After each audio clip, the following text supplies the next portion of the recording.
Good evening. Welcome to the June 23rd meeting of the Aiken City Council. If you are inclined, please rise for the invocation, followed by the Pledge of Allegiance. Almighty God, our Heavenly Father, send down upon those who hold office in the city of Aiken the spirit of wisdom, charity, and justice, that with steadfast purpose they may faithfully serve in their offices to promote the well-being of all people. In your name we pray. Amen.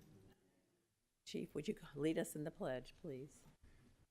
Good evening, Mayor and Council. I pledge allegiance to the flag of the United States of America and to the republic for which it stands, one nation, under God, indivisible, with liberty and justice for all.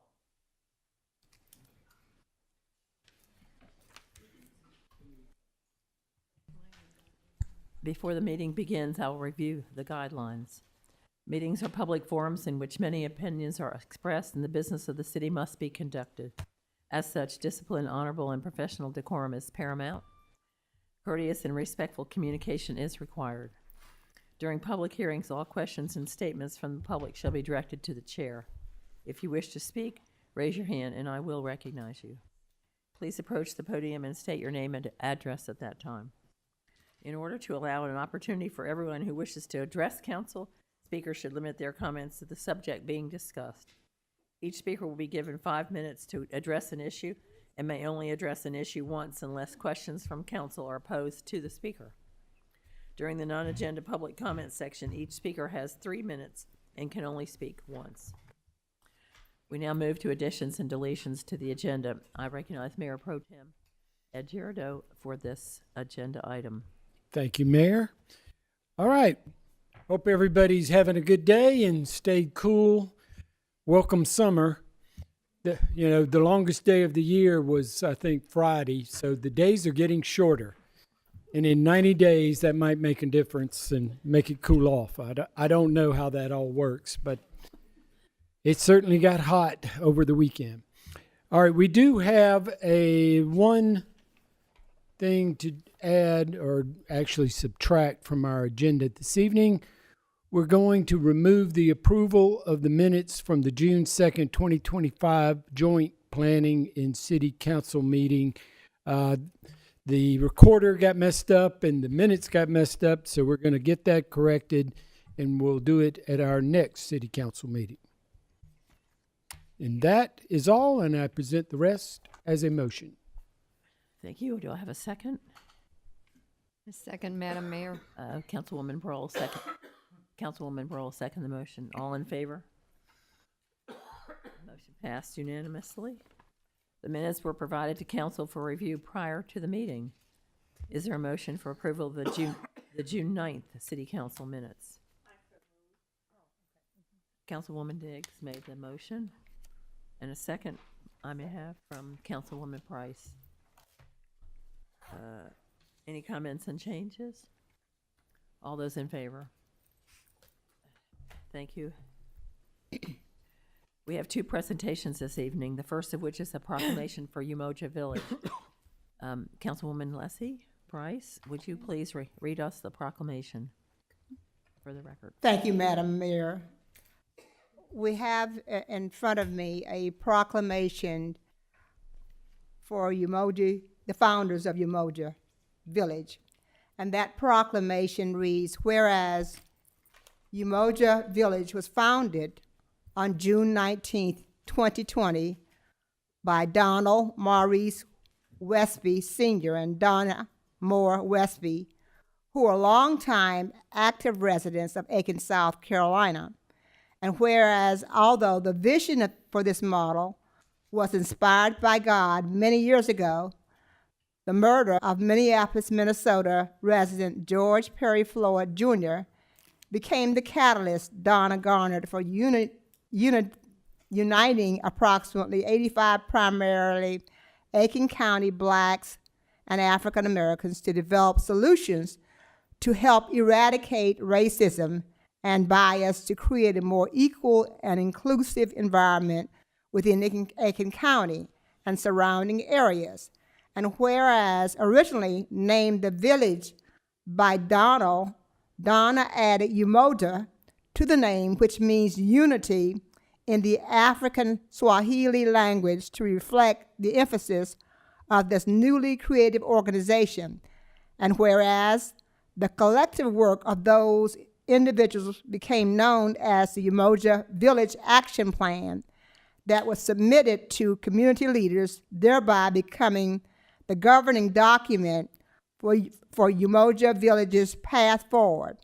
And whereas the founding of Umoja Village on June 19th is also Juneteenth, which is the day our nation commemorates the ending of slavery in the United States. And whereas, against all odds, Umoja Village's supportive board of directors, staff, their donors, and volunteers have forged ahead with its mission to unite the Black and African American population to make positive differences in their own lives and in the lives of the entire community by leveraging the collective power of their monies, their votes, spirituality, businesses, and overall consciousness of working together for the greater good. And whereas through the establishment of the Richard Johnson Jr. Umoja Village Resource Center, the Umoja Village Board and staff are diligently connected to the underserved, the underrepresented, and marginalized to the resources they need, and to be an advocate as needed. And whereas Umoja Village was awarded its 501c3 tax-exempt status on July 28, 2021, and used the status to accomplish its mission, its vision, and goals within Aiken County and the central Savannah River area. And whereas as of June 19, 2025, Umoja Village celebrated its 5 years of existence and active work in this community, and look forward to doing even more work of the Lord to uplift the kingdom of God and to glorify our Savior.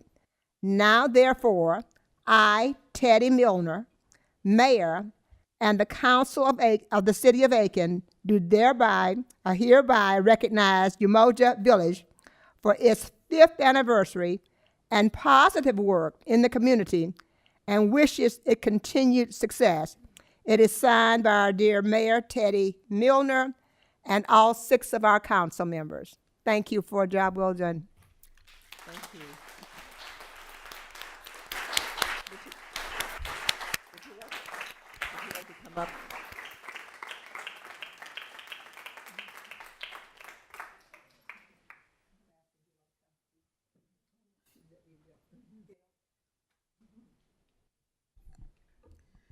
Mayor, as our board and staff and volunteers are coming forward, I'd just like to thank you for your willingness to recognize Umoja Village.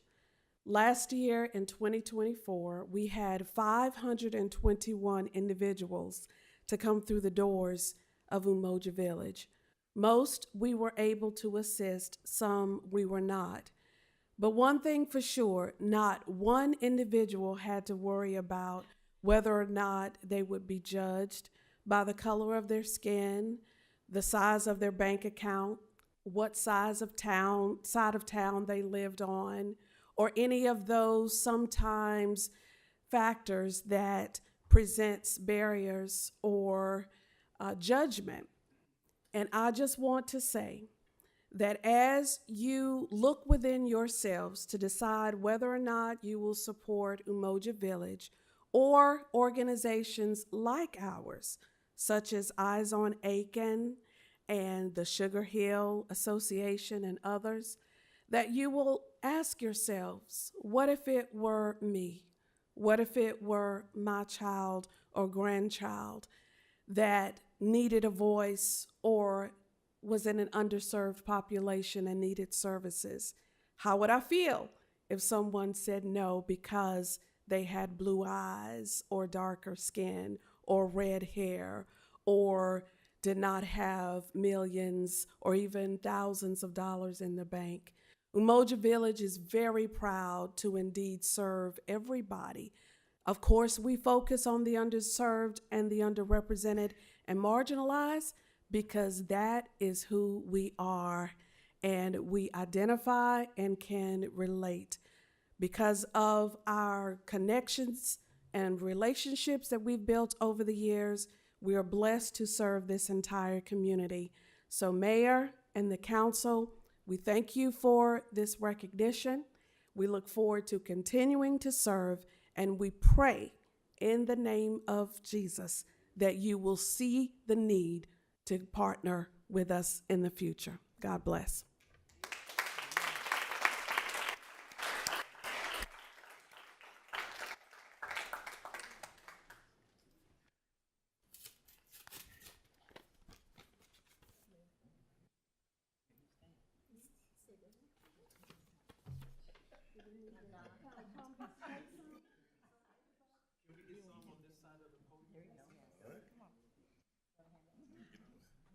We have our board chair. We have, of course, Don, the co-founder, board members, staff, volunteers. Thank God. Okay, thank you. You gonna come up here so we can turn it around?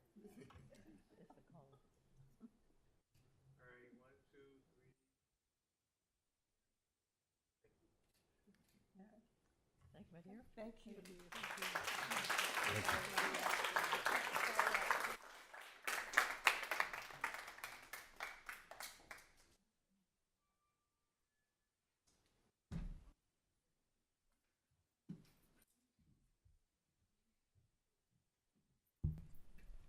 The next presentation is an update on unidirectional flushing. Mr. Beedmo, will you introduce this to us? Thank you. We presented this to council approximately a year ago. Like a lot of things, Hurricane Helene slowed the process down. And then as part of our prep work, we had to do some valve replacements and some other work. But this is a project that's been a long time coming. I believe we did the last valve installation today, so we can start this process. So I'm going to ask Mike Przbilowicz and his team from Highfill and Hydromax to come up and share with us what we have coming up with our flushing project scheduled to begin July 2025. Yes, evening, and yeah, it's been a little bit of a while since we brought this to your attention.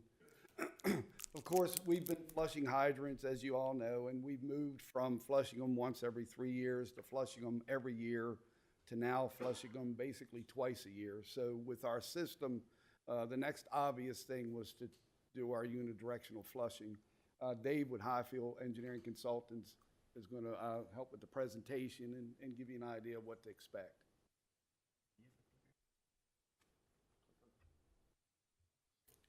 Good evening.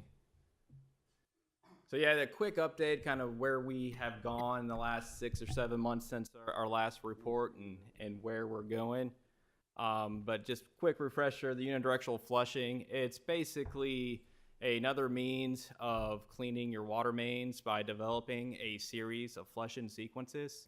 And with that, we'll use a bunch of valves, close them, and direct water in a certain direction to a hydrant to flush out the lines, scour them out. This will remove mineral deposits, sediment, and overall just improve the water quality of the system. So just kind of a quick update on background on the flushing program. So kind of the updates since last September, we were able to get out and do the valve and hydrant assessment, I think early November. And during that investigation, you know, we were able to go through, make sure all the valves were operational. We did find a handful that needed some attention. So after we got through that, we worked with the city to make those improvements to those valves so they are operational to allow us to do the flushing program.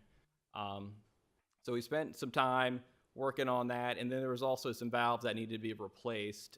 So that's what we have been going through, and just as mentioned, the last one was installed today.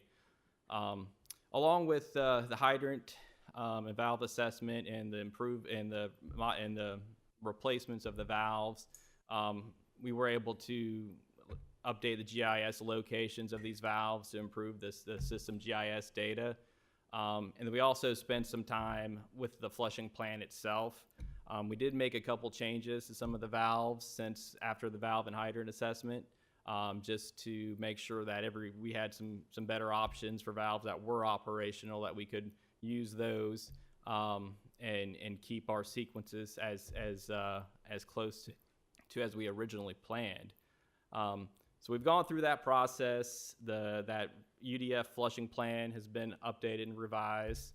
Hydromax USA, they're the ones doing the flushing activities, so they've got a copy of that plan now and are working to get their task in order to get out and do those. So that's kind of where we are at the moment. And the next steps is really, working with the public outreach. We've got door hangers that will be placed out at the residents' homes prior to the flushing activities. And then from there, it's really just going through systematically through the plan to complete all 75 of those flushing sequences in the downtown area. If you can see from this map here, the flushing plan really took all the 75 sequences and broke them out into 4 distinct flushing zones.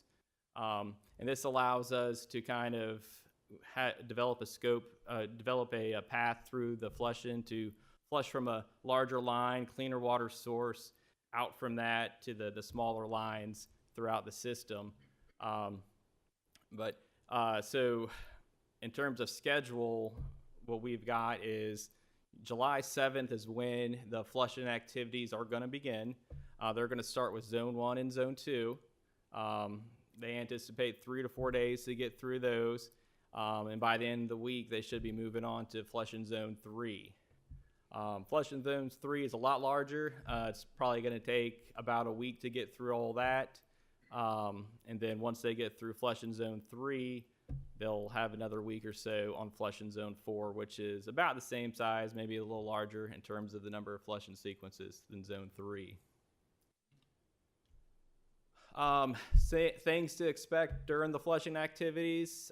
There possibly will be some lower water pressure than normal while they're doing the flushing. And then there may be some discoloration in some of the water as well as they're trying to flush out everything in the system. And then overall project, the whole idea is to help improve that water quality in there, reduce that turbidity, the sediments, the discoloration. And this is like as Mike mentioned, this is the next step in being proactive to address the water quality within your system. That way, if there's any unexpected flushing activities, and it will help reduce the discoloration in the future. And does anyone have any questions?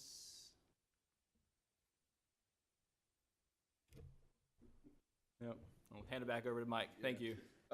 Just for an update too, we're once we get into the flushing sequence itself, we have signboards we're going to put out in the neighborhoods. We'll have door hangers we're going to put out. We'll put those zones out on our website and the app so that people have enough knowledge and know in advance that we'll be in these different areas, just to give them some heads up. So if everything goes well, we'll be starting July 7th. Thank you, Mike, for that, and thank you, sir, for your presentation. I think, like you said, putting hangers out and letting people know ahead of time so that they're not taken aback when some of these things happen. So as much advance notice as we can give. Yes, ma'am. All right.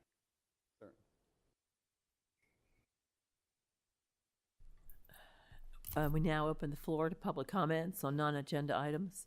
Comments are limited to 3 minutes per speaker and for a total of 30 minutes. Yes, sir.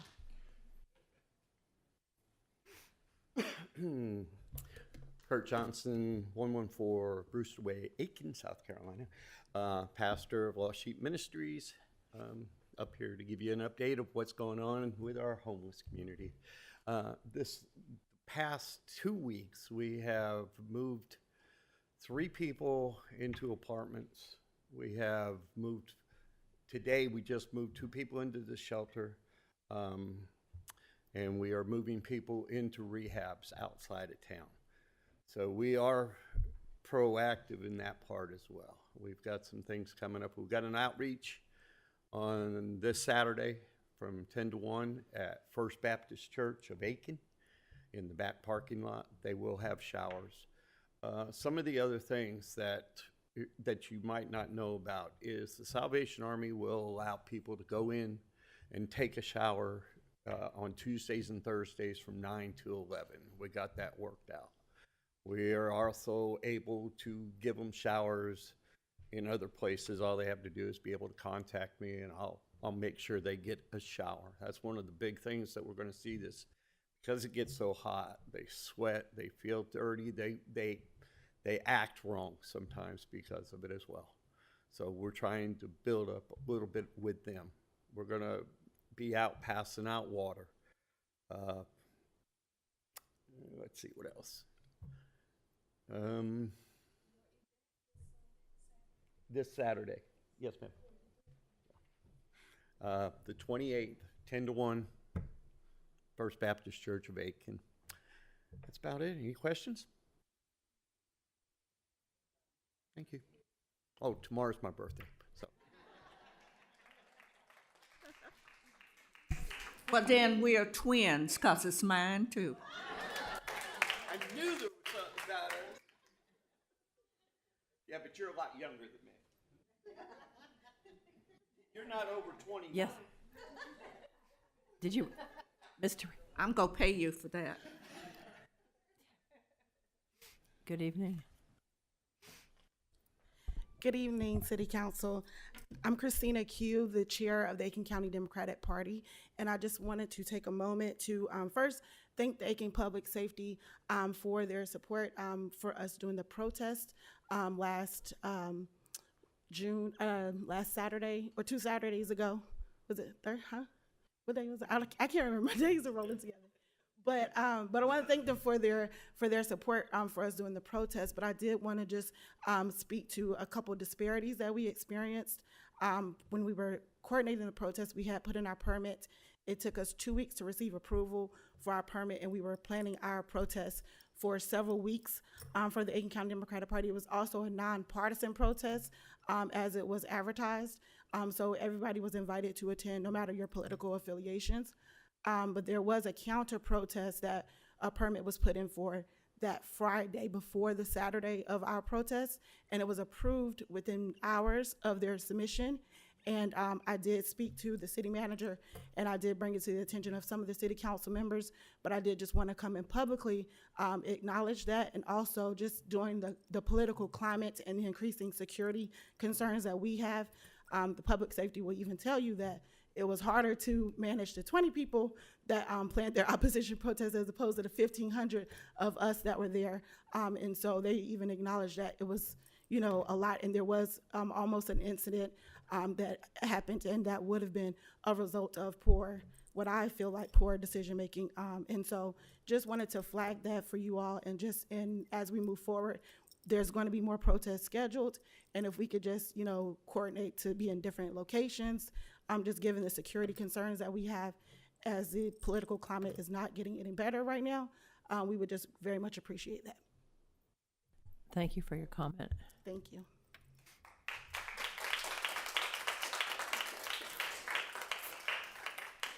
Yes, Ms. Johnson.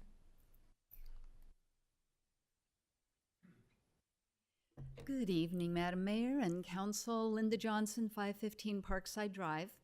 I'd like to address the consent agenda that you all discussed in the work session. First of all, the general concept sounds like a really good one. We have all sat through a long list of mind-numbing annexations, and I can see wanting to speed up this process. But I'm a little concerned about the impact on public involvement. Right now, the public has 2 opportunities to comment on things, ordinances, changes, annexations, appointments, and they know about that. Sometimes they can't come to the first reading, but think it's okay because I can come to the second reading. And they might be caught by surprise when it's not on the second agenda. Sometimes the public isn't even aware of something. They don't know someone's going to be appointed. They don't know about an issue until that first reading has happened. They might read about it in the newspaper. And they're thinking, okay, I'll go to the second reading and comment. So you might want to think about some way, first of all, that the public can get educated on this, but then what is the recourse for the public? As I understand it, the way it would work is that any one of you could say, no, I want it off of the consent agenda and on the main agenda. So a member of the public could call a council member and say, hey, I would like it to be back on the main agenda. I'd like a chance to comment. But what if someone maybe doesn't even live in the city and they don't have a council member? Or what if, the unlikely event the council member says, no, it was pretty well settled. I'm not going to bring it up. Can we have some other way for a member of the public to contact the city? I don't know if it's the city manager or the mayor and say, I feel strongly about this. I want the opportunity to comment at that second reading. So just maybe you can think about that. I don't think it would happen very often, but we have had occasions where something didn't seem like a big deal at the first reading, and once everyone discusses it a lot, it has become a very big deal on the second reading. So just think about that. Maybe there's some way to work this into the plan for this. Thank you. Thanks so much. Yes.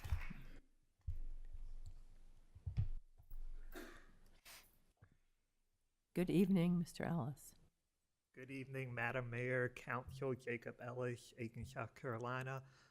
With the way Aiken is growing, and we want it to continue to grow with housing developments and properties on all sides of town, we need to seriously be looking at expanding our public transportation efforts to get people more able to get to places downtown, Aiken County, even in Augusta, because that would also reduce the traffic and congestion on the busy times of day. And not everyone has a vehicle, and it is just getting hotter out, as we all know and feel. So public transportation efforts really need to be looked at. Thank you.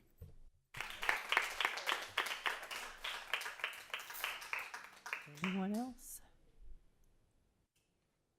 Comments from the public? Yes.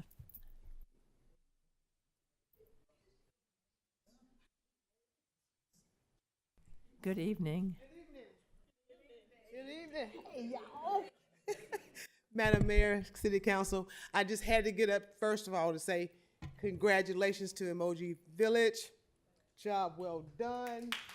We are proud of you guys, and we pray that you continue to have more blessed continued years to service the public. Well needed, good job. Eyes on Aiken loves you. All right. How y'all doing again? Sorry, but I just had to congratulate them. And I also had the pleasure to go to Rose Hill today, and that is an awesome project that will be in place from what I heard, in other words. And it's also going to be possibly open to the public with a garden where kids can come and plant and grow and hopefully cook what they grow. Fantastic. So just had to say that just in case if I have to leave. I want to get that out there and just say how proud and glad and happy that we are. Thanks so much. Thank you. Any other comments from the public? Okay. We will now move on to approval and discussion of appointees to various city boards, committees, and commissions. Mr. Beedenbow. Thank you. We do have a vacancy on the Planning Commission for consideration, and that is Roscoe Epps IV for appointment to the Planning Commission. Is there a motion to accept this nomination? Councilwoman Price. I'm sorry. made the motion. And I second that nomination. And a second from Councilwoman Broll. Comments from the public? Yes, sir. That's the star of the show. Thank you. Good evening, Mayor and Council. I just wanted to come up and introduce myself. My name is Roscoe Epps IV. 2005 graduate of Aiken High School and Aiken County Career and Technology Center with a certification in construction. Currently, I am the board member for the Aiken, City of Aiken Building Codes Boards of Appeals and a proud business owner of Aiken Epps Maintenance and Renovation LLC, established by my late father, Roscoe Epps III. Prior to restarting my family business, I have 6 years experience as a construction manager for several development companies. I also carry 10 years experience working in the public sector for the city and county, with my last 3 years as building inspector and in administration for the Aiken County Planning and Development Department. I'm currently the special projects coordinator for the Second Baptist Church Teen After School Center and was the instructor for Aiken Technical College inaugural construction apprenticeship program. I would like to thank Councilwoman Diggs for this nomination and outgoing Commissioner Dr. Stephen Simmons for his recommendation. I would also like to thank Councilwoman Price and Broll for always with their unwavering support. Last but not least, I would like to thank my family and friends for their love and keeping me balanced, and also the community for allowing me the opportunity to represent them in the commission. Thank you. Thank you. Roscoe, I know I didn't make a mistake appointing you, and you came highly recommended. It's not often that we have someone that came before you reach out and say, this is the man for the job. And that's what Dr. Steve Simmons said. I knew it already, but he just confirmed that. And you are no longer on the Board of Building Code and Appeals. You can't serve two of them. Thank you so much for your service. Roscoe, can I ask your family to stand and friends that came with you, if you don't mind? Let's give them a round of applause.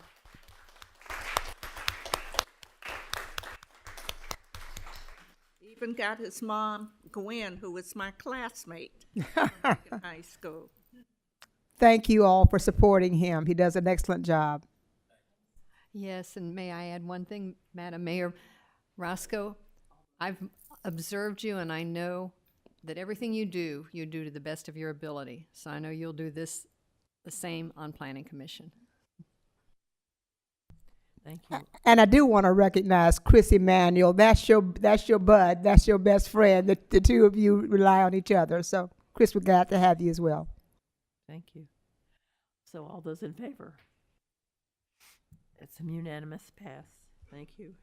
Are there any nominations to consider at our next meeting?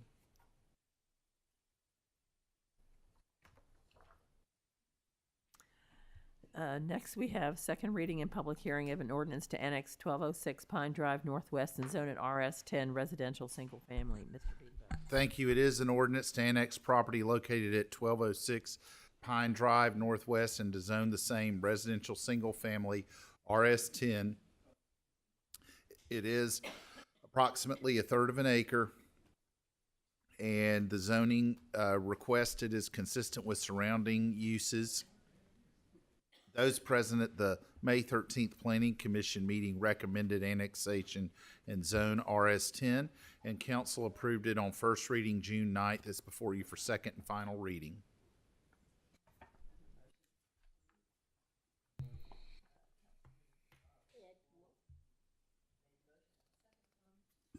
I second.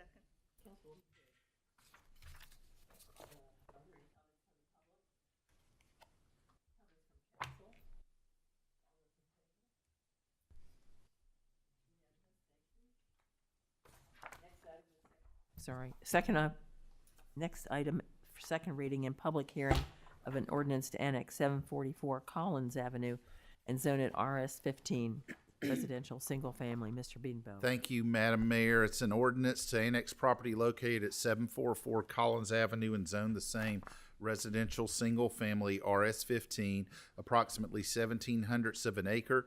The recommended zoning is consistent with surrounding single-family uses and zoning. And those present at the May 13th Planning Commission recommended that this annexation in zone RS-15, and council approved it on first reading June 9th. It's before you for second reading this evening. And I need a motion, please, to accept this ordinance. Motion made, Madam Mayor, for approval. Councilwoman Price made the motion, and I'll second, Madam Mayor. Councilwoman Broll second the motion. Any comments from the public? Comments from council? All those in favor? It's unanimous. Thank you. Next is second reading and public hearing of an ordinance to annex 3037 Old Powder House Road and zone it planned residential. Mr. Beanbo. Thank you. It is an ordinance to annex property located at 3037 Old Powder House Road and zone the same PR plan residential. This is approximately 9.83 acres.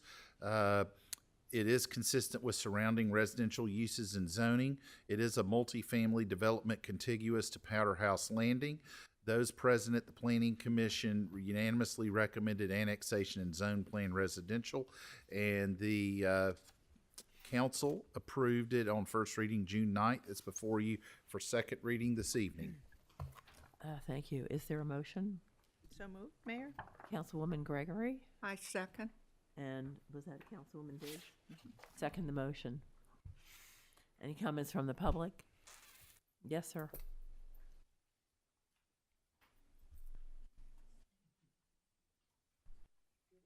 The piece. My name's Todd Stilt. Live at 1982 Banks Mill Road. This is the piece of land on like old Powder House Road. Yes, sir. Okay. I have a problem with this. I own land below that, and about 12, 14 times every year for the past 7, 8, 9 years. And then I've had flooding of 3 to 5 acres consistently. In the past 20, 25 years, I've had flooding. And all this water is going to come down onto my property and flood it. Now, I've gone to a bunch of meetings, a bunch of people. I even do this for a living, watershed. And I can see where they came in and they chopped around the pipe and everything where all this water from this development is going to go. And it ends up back on my property. And it's flooded. So the thing about it is for the past 15, 20 years plus, this has been approved. Why do I have to be flooded out for anywhere from 12 to 20 weeks out of the year because of all of this water that's coming from above me? This is water coming from Bruce's field, from the training track. This water comes across from all of the Powder House development. It's all coming. Y'all know where this water's coming. If I may, I think, actually, I may have mistaken. I think you might be wanting to speak on the Thoroughbred Run item. No, that water comes down there too. So you're going to talk about, okay, I just wanted to make sure. No one seems to be sure. caring about this, and it's going on and on and on and on. I'm getting flooded by stuff that probably you're not concerned about, but I sat in a meeting a couple weeks ago, and there's a bunch of people there from the city. They're pointing the finger, saying it's the developer, it's DOT, it's the county. The county, they're sitting there saying it's the city, they're saying it's this, this, and this. I believe Butch Robertson has made a presentation and sent things, but, you know, very simple. Here are 2 pictures. These are just of many pictures that we have. If I can show this to y'all. I used to have a dove field. I used to plant. I used to sit there and use this. You can hand it to the clerk. Hand it to the clerk.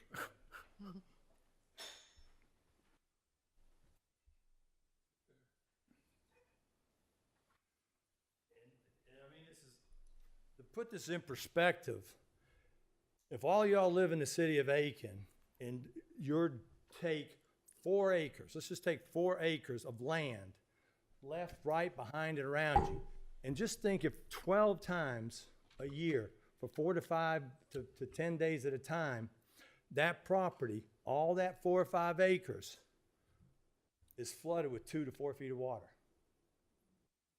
I mean, at what point in time would someone get fed up? I just happen to own 30 acres, 32 acres, but this is flooded. I used to could use this land. Now I can't do anything on it because it floods. I mean, I had last summer I had a little kid come and came up onto me while I was working in my yard and asked if he could fish in my pond. I said, I don't have a pond. And he says, yes, sir, you do. It's right back there. I just walked up by it.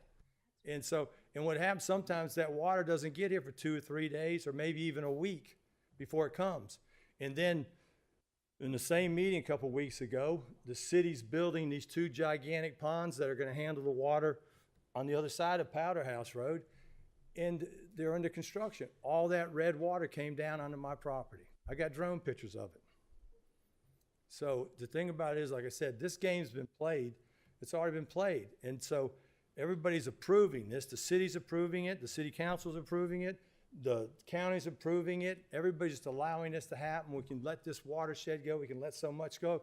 Well, if they're doing this by the law, by the rules, then why am I having 3 to 5 acres flood 12, 14 times a year? Todd, So- did you make a presentation at that meeting? You said that you. I think Butch Set the Robertson made one. Oh, he sent in a PowerPoint. I mean, this has just been going on and on and on. And I think, at the point now, I've just, I'm thinking maybe about selling my land, doing something different with it. But, the problem is how do you sit there and say, oh, yeah, well, 5 acres floods, on a regular basis down here. So I've reached a point now with all this development, this Powder House, some extension, just about everything when you come from Cracker Barrel and you come on your proposed Powder House extension over here, just about that whole road and everything north, all that watershed at some point in time is going to end up on my property. Wow. And so, and y'all are guilty. I mean, everybody who's approved something in the last 15, 20 years is guilty. I mean, the game's already been played. All we have to do is go back in. And, some gentleman tried to tell me that the amount of water that has flown through Mallard Lake hasn't changed in the last 10 years. I personally designed and oversaw Bruce's Field for the first 2 or 3 years. And I know we put a retention pond in there, and that water flows out of there. So all that water before, next to no water was coming off that land. This land right here we're talking about right now, I couldn't even see you right now. There's so much debris, forest matter, and trees and stuff. So when that water's there, it sheds, but it goes through the trees, the leaves and whatever, and then it gets down and barely goes through there. They go in and clear that land, put houses. Every house has roof. Every house has a driveway to all the roads, and then along with even the sod they put down, you get an inch of rain. That inch of rain's not soaking in the ground. It's all going to hit the ground, and run into the storm drains, and it's coming down to my property. If I don't get it the first day, I'll get it within 3 or 4 days. It's just like the Mississippi floods. It might take it a month to get down to New Orleans, but eventually it gets down there. And then the problem is at least that water diffuses out and deltas out. The water that's collected in all these subdivisions and all these retention ponds and detention ponds is gathered, and then it's shot out of one pipe. I mean, that's the same thing they did before they even had a moat or anything, and they were doing strip mining out west, 200 years ago. They gather all the streams and they just blasted and washed the whole mountain down. So, I don't know. My next move is to hire a lawyer and just get everything to stop. Like, something has to be done. And I mean, if you can't see from those 2 simple, I got tons of more pictures. I mean, literally, it's over. I mean, there's parts you have to swim through. I think that these pictures speak for themselves. Yeah. And, it looks like you do have a lake. or Yeah, a pond. and I'm not against development by no means. I think everybody knows what I pretty well stand for and do. But at the same time, I've been in business for almost 50 years, and for 50 years, I could never do that, what I do for a living. We did an unbelievable project in Woodside in the reserve. He got 2 gigantic lots. Within 18 months of building that house, we never put more than a 5-gallon bucket of dirty mud or water on the golf course. And we ended up having to use all sorts of systems, of temporary things to hold the water. And we put 2 4,000 buried tanks to be able to hold the water on that man's property so we could let it out clean onto the golf course, run down the swell into their storm drainage. So, we're held we're held to be held accountable. And yet these subdivisions, they get approval, they just run wild and they don't care. And the next thing I know is, sanctuary, that pond there, the city's supposedly going to be dumping all the water from the George Lake into that. There's no room for it. It can't, the sanctuary, #1 sanctuary pond's not even holding all of its water.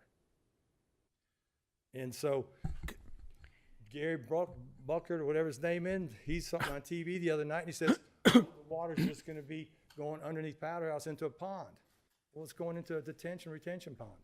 I'll wait till we have comment. So, Thank you. Todd, question regarding this. How much property is this? 2 acres, 3 acres, 4 acres? That's about 5 acres right there. That was took on May, that was on Monday, May May 10th. Right. It rained Friday, Saturday, Sunday. No rain Sunday evening, I don't think. That was taken probably at lunchtime on Monday. And that water stayed there probably for almost a week. That's 5 acres, and in parts of that 6 feet deep. And then it goes down a little. I saw the back end. All right, go back to the microphone, or Gary's going to yell at me. These pictures, when you look at the drone pictures of this stuff, there's a lot of water going on. Oh, the drone's amazing. So I can sit there, and the thing about it is, I have to give credit where credit's due. The bulk of the water that is coming from the part of Aiken at Bruce's Field, all the way back up the Trials, all that water coming here, that's the clean water, and all the dirty red water is the stuff that was coming from across Powder House and the sanctuary. I mean, it's you can see it. It's right there. It's black and white. I mean, it's red and kind of bluish, dirty blue water and red water. It's pretty amazing. So we know exactly where it's coming from. Like I said, the game's already been played. All right, we need to call time. Okay. You're over time, but Well, you can sit there. I'm not going away. And everybody who knows me, if I dig all the time I spend being a nice guy, I can spend a lot of that energy being a real a-hole. Well, I hope. And that's where well, you'll be that's where I'm back in coming just from. a minute, because you're going to complain about the other one, aren't you? So And you'll get 5 more minutes, or we use you. Todd, I've never seen the ace side of you. No. Todd and I graduated from Aiken High together. So all I know is the good Todd. I don't want to see the other side. I don't have enough energy to be mad. So. Thank you for sharing. Thank you. And I will say, on June 6th, I did meet, not with Todd, but with Butch Robertson and his nephew that owns the adjacent property, and that led to the meeting on the following Tuesday, because I think the big concern, and Mike, if you could come up and talk a little bit about that meeting and kind of what was discussed, and explain the I guess the drainage basin of this Wise Hollow Basin starts, as Todd said, near the Bruce's Field and the training track, and flows south towards where the sanctuary is. Well, yeah, water drains downhill, but it starts around Bruce's Field, works its way down Mallard Lake. Mallard Lake fills up and has a drain. Mallard Lake is a retention pond because it retains the water. It's amenity pond basically. Right. There is water that comes down through that when it's released once it gets to a certain level.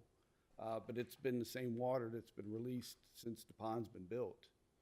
The county did pave Robin Road and Thoroughbred, and their bubbler system in that hollow there backs up. It backed up onto our drainage area for the pond, or for Mallard Lake, where we had to raise manholes because the water was backing up. When did that start? That was After they paved the roads? 2020. After they paved those roads?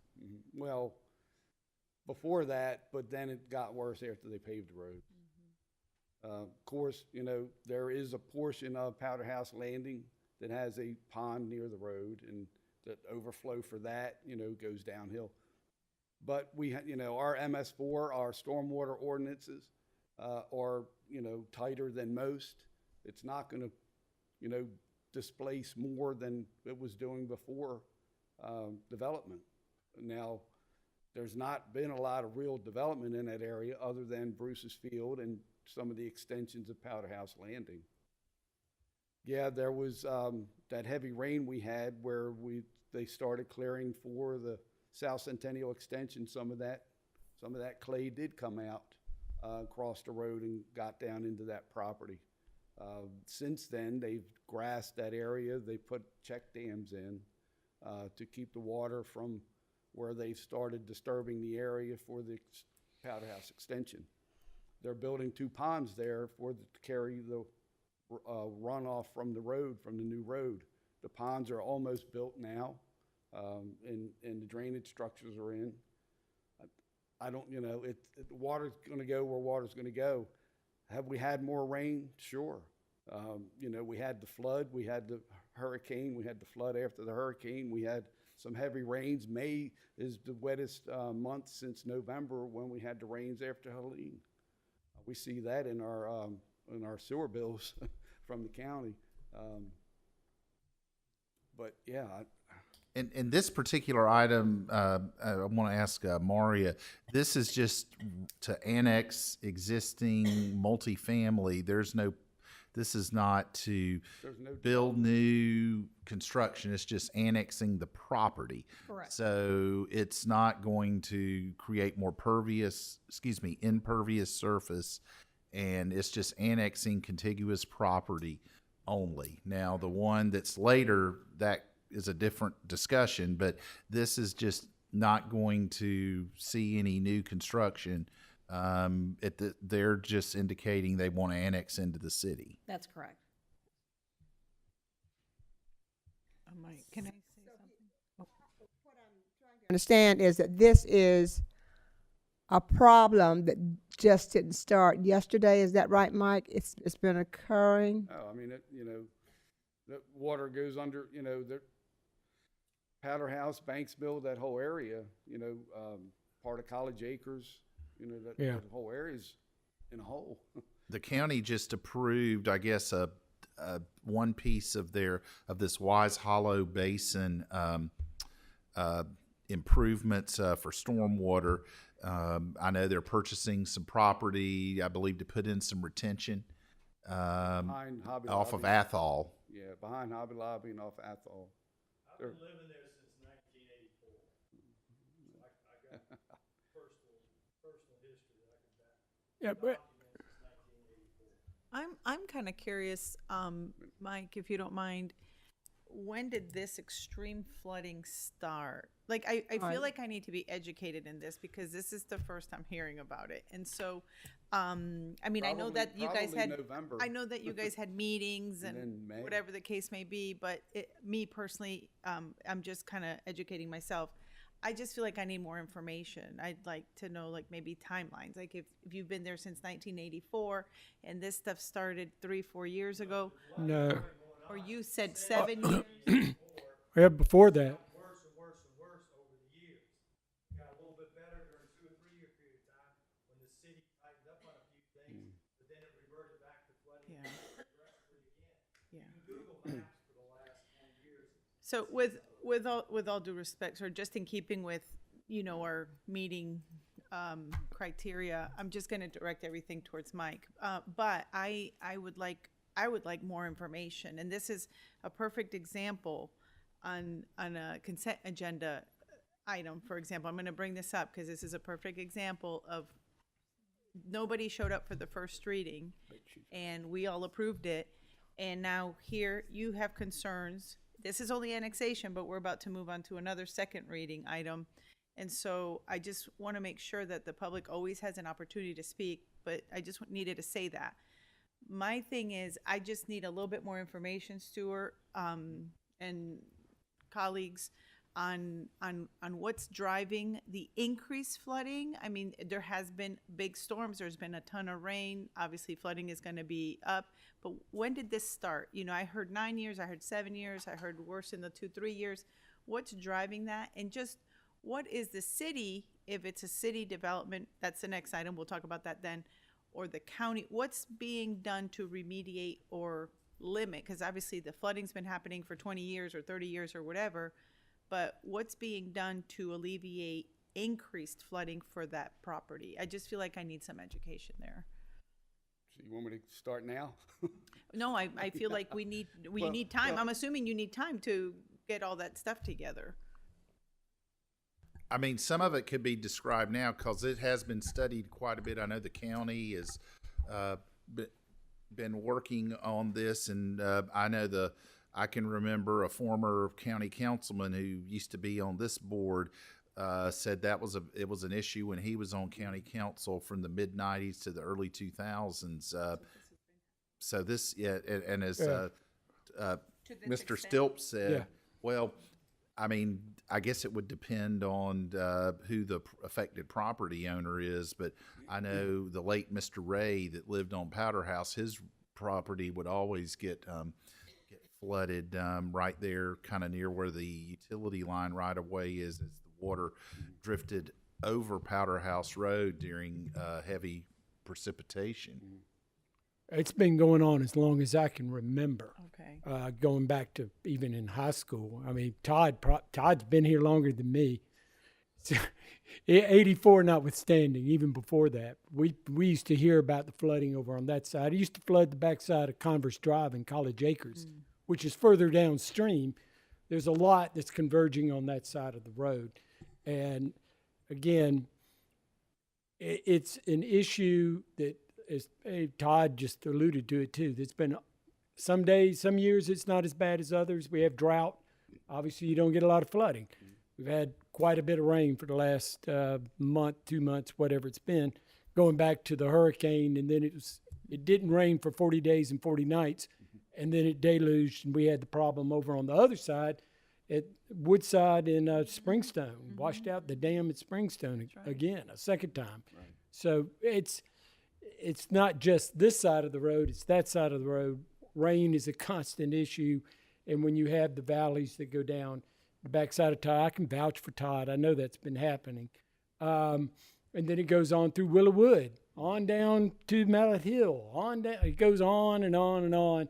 And again, this is not just a city issue. The city participates in the water runoff because that's where it goes. Same thing on the other side. Whiskey Road is a ridge. That water falls toward Woodside on the west side. It falls towards this on the east side. It's a constant thing that's been going on. I agree on this one. They're not asking, there's no plans. They're just asking to be annexed. Now, eventually, to expand this, I assume, once they're in the city, they're going to have to come with plans and retention ponds and all of that. Yes. In the meantime, this is a much bigger issue than this one thing. And of course, when we get to the one on Thoroughbred Run, that's going to be a little bit different scenario of what we're dealing with there. But Todd and I talked about it a couple weeks ago. We discussed what was going on. And it's reached a point where county, the city, all of us, state, even the federal government needs to get involved with the problem and see what it is that needs to be done. It'd be tough to pipe I think that's what we need. We need to get a plan, be told what it's going to take to fix this. And at that point, we can see what we're doing. Without a plan to fix it, we're just wasting our time. Right. And who gets that? Does Todd get that, or do we get that? I think we need to get it. Yeah, I agree.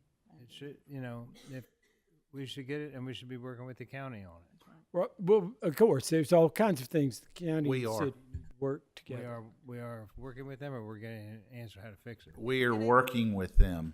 And I think we should move forward with this annexation, and as we get to the next one, my Right. concern is very simple, is if we're approving something that's going to aggravate and really affect somebody's property, we definitely, to Ed's point, need to just kind of step back and revisit that situation and see what's going on. Well, it's just like the retention pond of the connector road that's ongoing. I went back there yesterday and looked at, they've built the pond. I mean, it's a big pond. Now, yeah, it's 17 acres. It's going to catch the water that's coming in there. And Todd and I were talking about it. I was under the impression it went south of him, but maybe it doesn't. I don't know where it goes, quite frankly, because we don't really get into the details and the weeds of that. You might know, but that's not the issue right tonight. I'd say let's vote on this, and then we'll get to the thoroughbred run. I'm sure Todd will have some comments for us when we get to that too. Thank you, Mike. I appreciate it. So I call the question.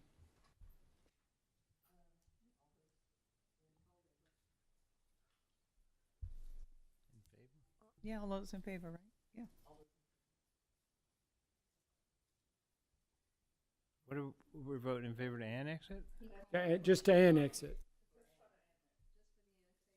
Well, if we annex it, don't we then We, accept we own the it. responsibility? We own it if we annex it. And why are we owning a problem when we don't know what the? They don't. We're annexing what's there. That's not going to change it. Yeah, but then we take responsibility for Right. it. Isn't that right, Mr. Smith? Yes, potentially that would be correct. So once you annex, you own it. I don't know. Correct. If we annex it in, we own the problem completely. There's no problem from this property right now. My limited understanding of the problem is this property is, by itself is not the problem. It's multiple properties that are the problem. The other thing I believe, I know Mike could probably address this better than I can, but I believe when the property comes into the city, the likelihood that it's going to be developed in a way that would be more beneficial to Mr. Stilt is higher than if it was just in the county. Okay. So the city gets an opportunity to solve the problem. I understand that. Well, I'll wait for the rest of it in the next one. Stuart, you have any comments with that? I mean, that is correct. I mean, I think our stormwater standards are more stringent than the counties. Okay. Well, I know they are, but we did make some modifications to it at council's request 5 years ago, 6 years ago. But it is still stringent.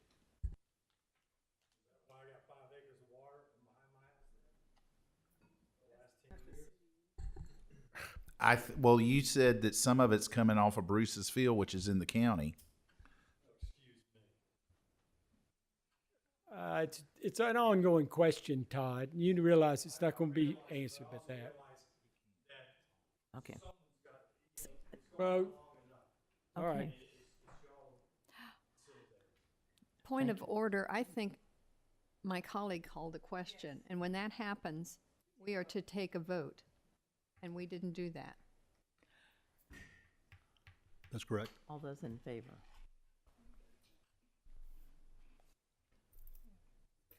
That's unanimous. Thank you. Next is second reading and public hearing of an ordinance to rezone property located at Abbeville Avenue Northwest and Perrin Street Northwest from general business to residential multifamily low density. Mr. Beasley. Thank you. It is an ordinance amending the zoning of real estate located at Abbeville Avenue and Perrin Street Northwest from general business GB to RML residential multifamily low density. It is a request to rezone 2 parcels at this intersection. It is designated by the comprehensive plan as residential, and the rezoning it to RML would allow the intended single-family residential uses that are desired by the applicant. And those present at the Planning Commission unanimously recommended its annexation and zoning at their May 13th meeting, and it is It was approved by council on first reading June 9th, and it's before you for second reading. Thank you. Is there a motion to accept this? Madam Mayor, motion to adopt this on second reading. Councilwoman Price made the motion, and a second from I'll second, Madam Mayor. Councilwoman Broll. Comments from the public? Comments from council? All those in favor? Thank you. It's unanimous. Next is second reading and public hearing of an ordinance to rezone property at the intersection of Gregg Avenue and Derby Lane from RS-15 to LP. Mr. Beanbo. Thank you. It is an ordinance amending the zoning of real estate located at 115 Gregg Avenue Northwest and owned by Aiken Unitarian Universalist Church from residential single-family RS-15 to LP Limited Professional. It is of 1.1 acres, and the applicant has requested the rezoning. The existing zoning allows for single-family residences, while special exceptions may be granted for church use. The zoning to limited professional would continue the allowance of this single-family residential while allowing for additional types of residential development. A special exception may be granted for church use, and the Planning Commission unanimously voted at their May 13th meeting to those present to rezone it to LP, and it is before you for second reading this evening after you approved it for first reading June 9th. Thank you. Thank you. Do I have a motion, please, to accept this ordinance? Motion for adoption, Madam Mayor. Adoption. I second. That was Councilwoman Price, and thank you, and Councilwoman Diggs. Any comments from the public? Comments from council? All those in favor?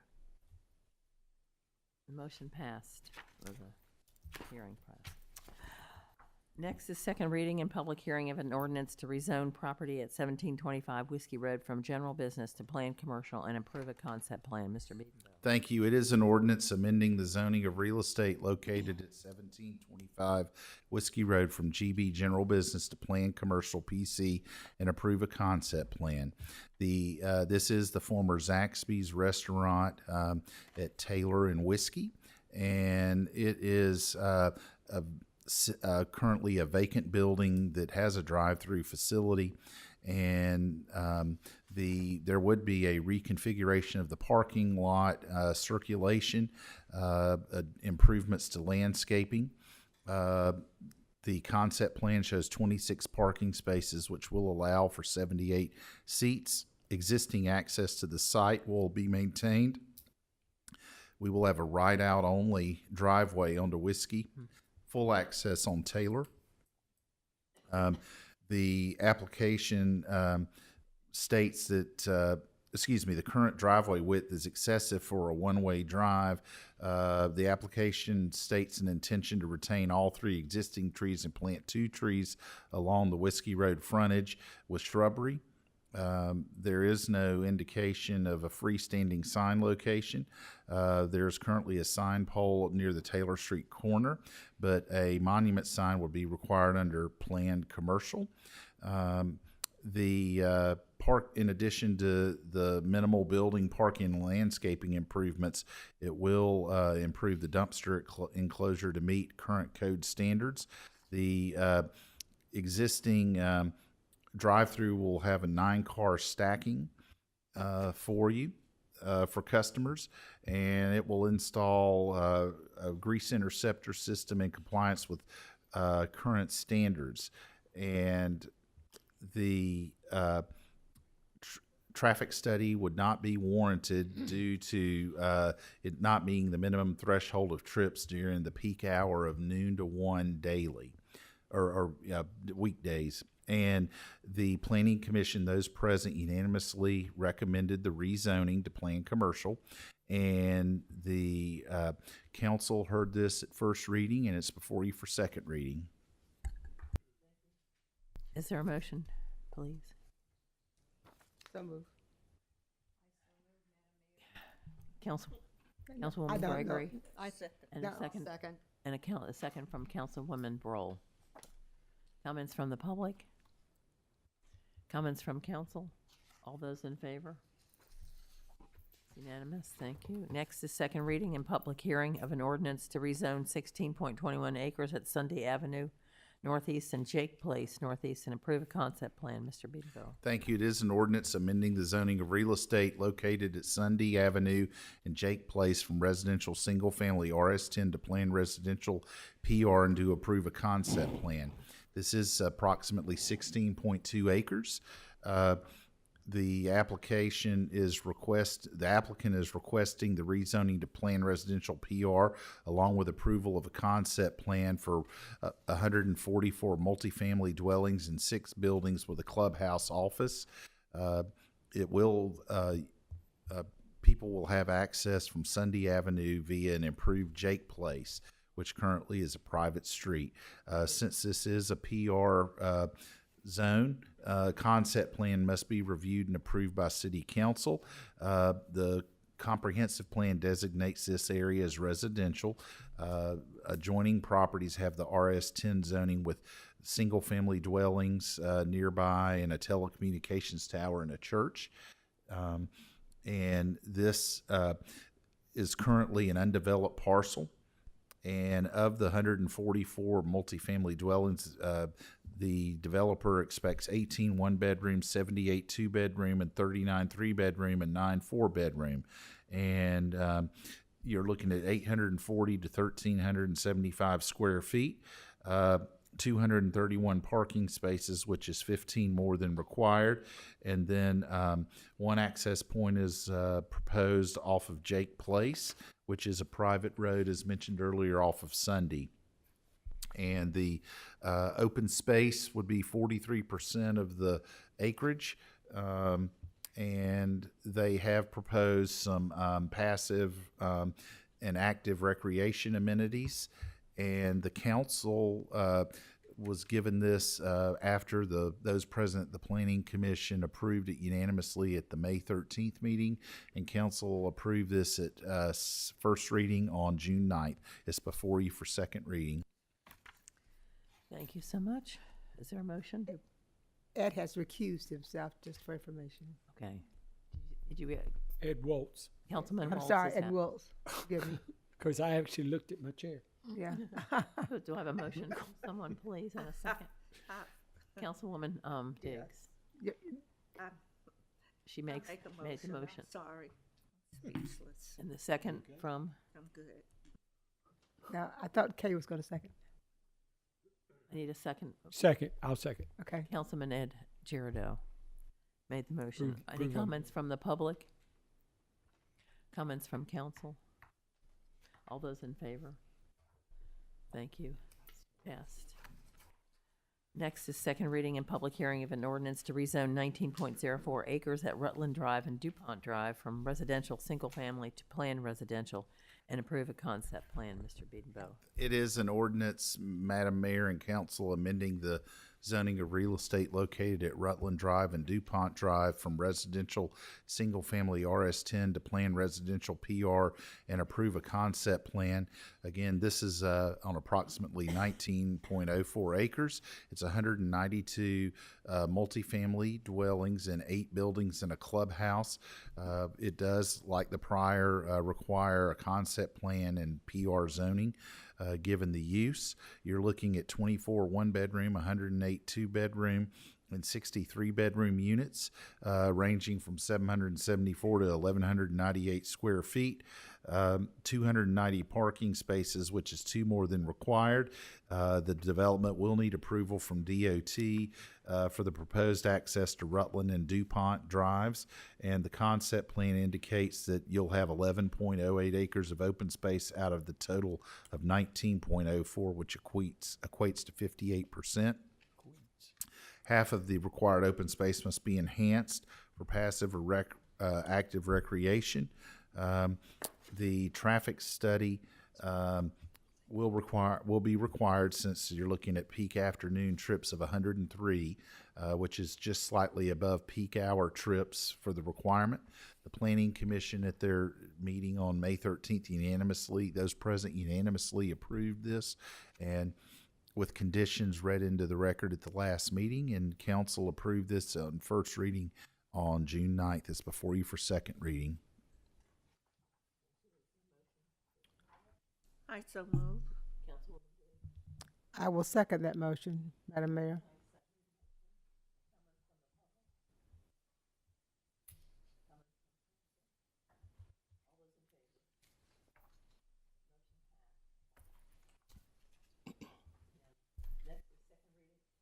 Sorry, next is second reading and public hearing of an ordinance to amend the concept plan for property located at 176 Village Green Boulevard. Mr. Beanbo. Thank you. This is an ordinance amending the concept plan for property located at 176 Village Green Boulevard.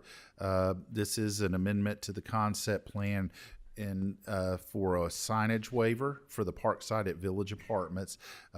This is requesting a waiver to the freestanding sign size. The applicant is requesting that a single allowed freestanding sign be permitted on an existing brick wall between the apartment building and the rear northeast property line. No other elements of the concept plan are changing.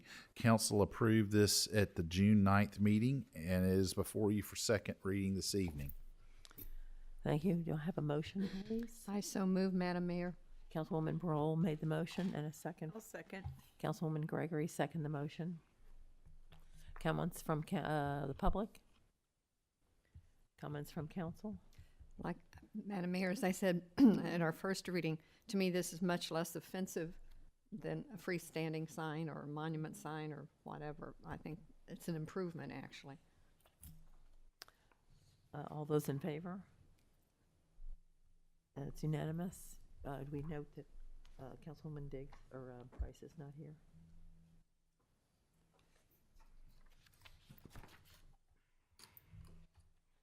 The final item under old business is second reading and public hearing of an ordinance to amend the fiscal year 2024-2025 budget. Mr. Beedenbow. Thank you, Madam Mayor. This is an ordinance amending the budget of the city of Aiken for the fiscal year beginning July 1, 2024 and ending June 30, 2025 for the Road Maintenance Fund STIB grant as part of the first phase of the connector, Powderhouse Connector. We need to budget for the $9,011,833 we will receive from this Transportation Infrastructure Bank per the executed intergovernmental agreement that council has done. And this is before you for second reading after you reviewed this and approved it on first reading June the 9th. Thank you. Is there a motion to approve this? So moved. Councilman Girardeau and second from Councilwoman Price. Thank you. Comments from public? Comments from council? All those in favor? Thank you. Unanimous. We now move to new business. The first item is first reading and public hearing of an ordinance to rezone property at 215 and 221 Greenfield Street Southwest, nicknamed Rose Hill, from limited professional to downtown business. Mr. Beedenbow. Thank you. It is an ordinance amending the zoning of property located at 215 and 221 Greenville Street Northwest from LP Limited Professional to DB Downtown Business. This was, just as a matter of information, approved by the Planning Commission at their May meeting, but the applicant was not going to be able to make the June 9th meeting and requested it be continued to this meeting. So that's why it's there's a little lag with it. But this is Rose Hill, which constitutes essentially a city block bordered by Greenville, Barnwell, Florence, and Edgefield. Northwest, and rezoning it from limited professional LP to downtown business would be meet their goal of converting this into an eating establishment with seating but no drive-through and overnight accommodations as a hotel, inn, or motel. These parcels are in the historic overlay. If rezoning is approved, these will also be in the old Aiken overlay. And according to our zoning ordinance, a DB designation automatically infers inclusion into Old Aiken overlay. It does not remove parcels from the historic overlay, however. Therefore, renovations that require DRB approval must comply with the most restrictive guidelines of either overlay. And the DRB at their May 6th meeting voted unanimously to recommend approval of the rezoning from LP to DB downtown business to the Planning Commission. The comprehensive plan designates this property as commercial. Surrounding zoning is RML, which is residential multifamily low density, LP limited professional, RMH, and DB downtown business. The DB zoning would add the possibility of a multifamily development, eating and lodging establishments, and many other types of commercial uses. The existing LP zoning would allow the possibility of a bed and breakfast use as a special exception, while the proposed DB zoning would allow a bed and breakfast use and hotel or inn or motel use by right. The existing LP zoning does not allow an eating establishment, while the proposed DB zoning would allow a sit-down and take-out restaurant without a drive-through service. And the proposed DB zoning would allow an additional 20 feet in building height from 35 feet to 55 feet and remove minimum building setback and minimum open space requirements. The Planning Commission reviewed this at their May 13th meeting, and after review, all those present voted unanimously to recommend approval to DB from LP. And this is before you on first reading this evening, Madam Mayor and Council. Thank you. Is there a motion to rezone this property? I so move. Councilwoman Tiggs made the Second. motion. Second from Councilman Waltz. Comments from the public? Yes, Ms. Johnson. Linda Johnson, 515 Parkside Drive. The City of Aiken and the Historic Preservation Community are so lucky to have this group come in and want to take this on.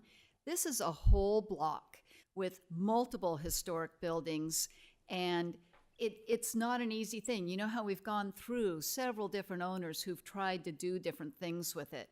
And now we have someone who wants to preserve these buildings, do something fantastic. And if it takes a change to the zoning to make that happen, we definitely have to approve it, because we're all looking forward to going to the restaurant, which is going to be on the first floor of the main house. But this really is an exciting opportunity, and their plans are very exciting for Aiken. Thank you. Thank you. Any other? Hi there. Hi, good evening. My name's Chris Jackson, 987 Reese Street in Athens, Georgia. Here representing the owners and soon-to-be hopeful owners of the property. I am a historic preservation consultant. That's what I do as my business. And I'm excited about this property. My colleagues and I are really excited to kind of really dig in after we made these steps towards getting the zoning that we need for the property in order to do a restaurant and motel. Here to answer any questions if you guys have any. Otherwise, I think you've heard about what we're doing. If you'd like to know more, we're happy to talk about it. Thanks. Thank you so much. Any other comments from the public? Comments from council? Yes, Mayor, I have a few comments.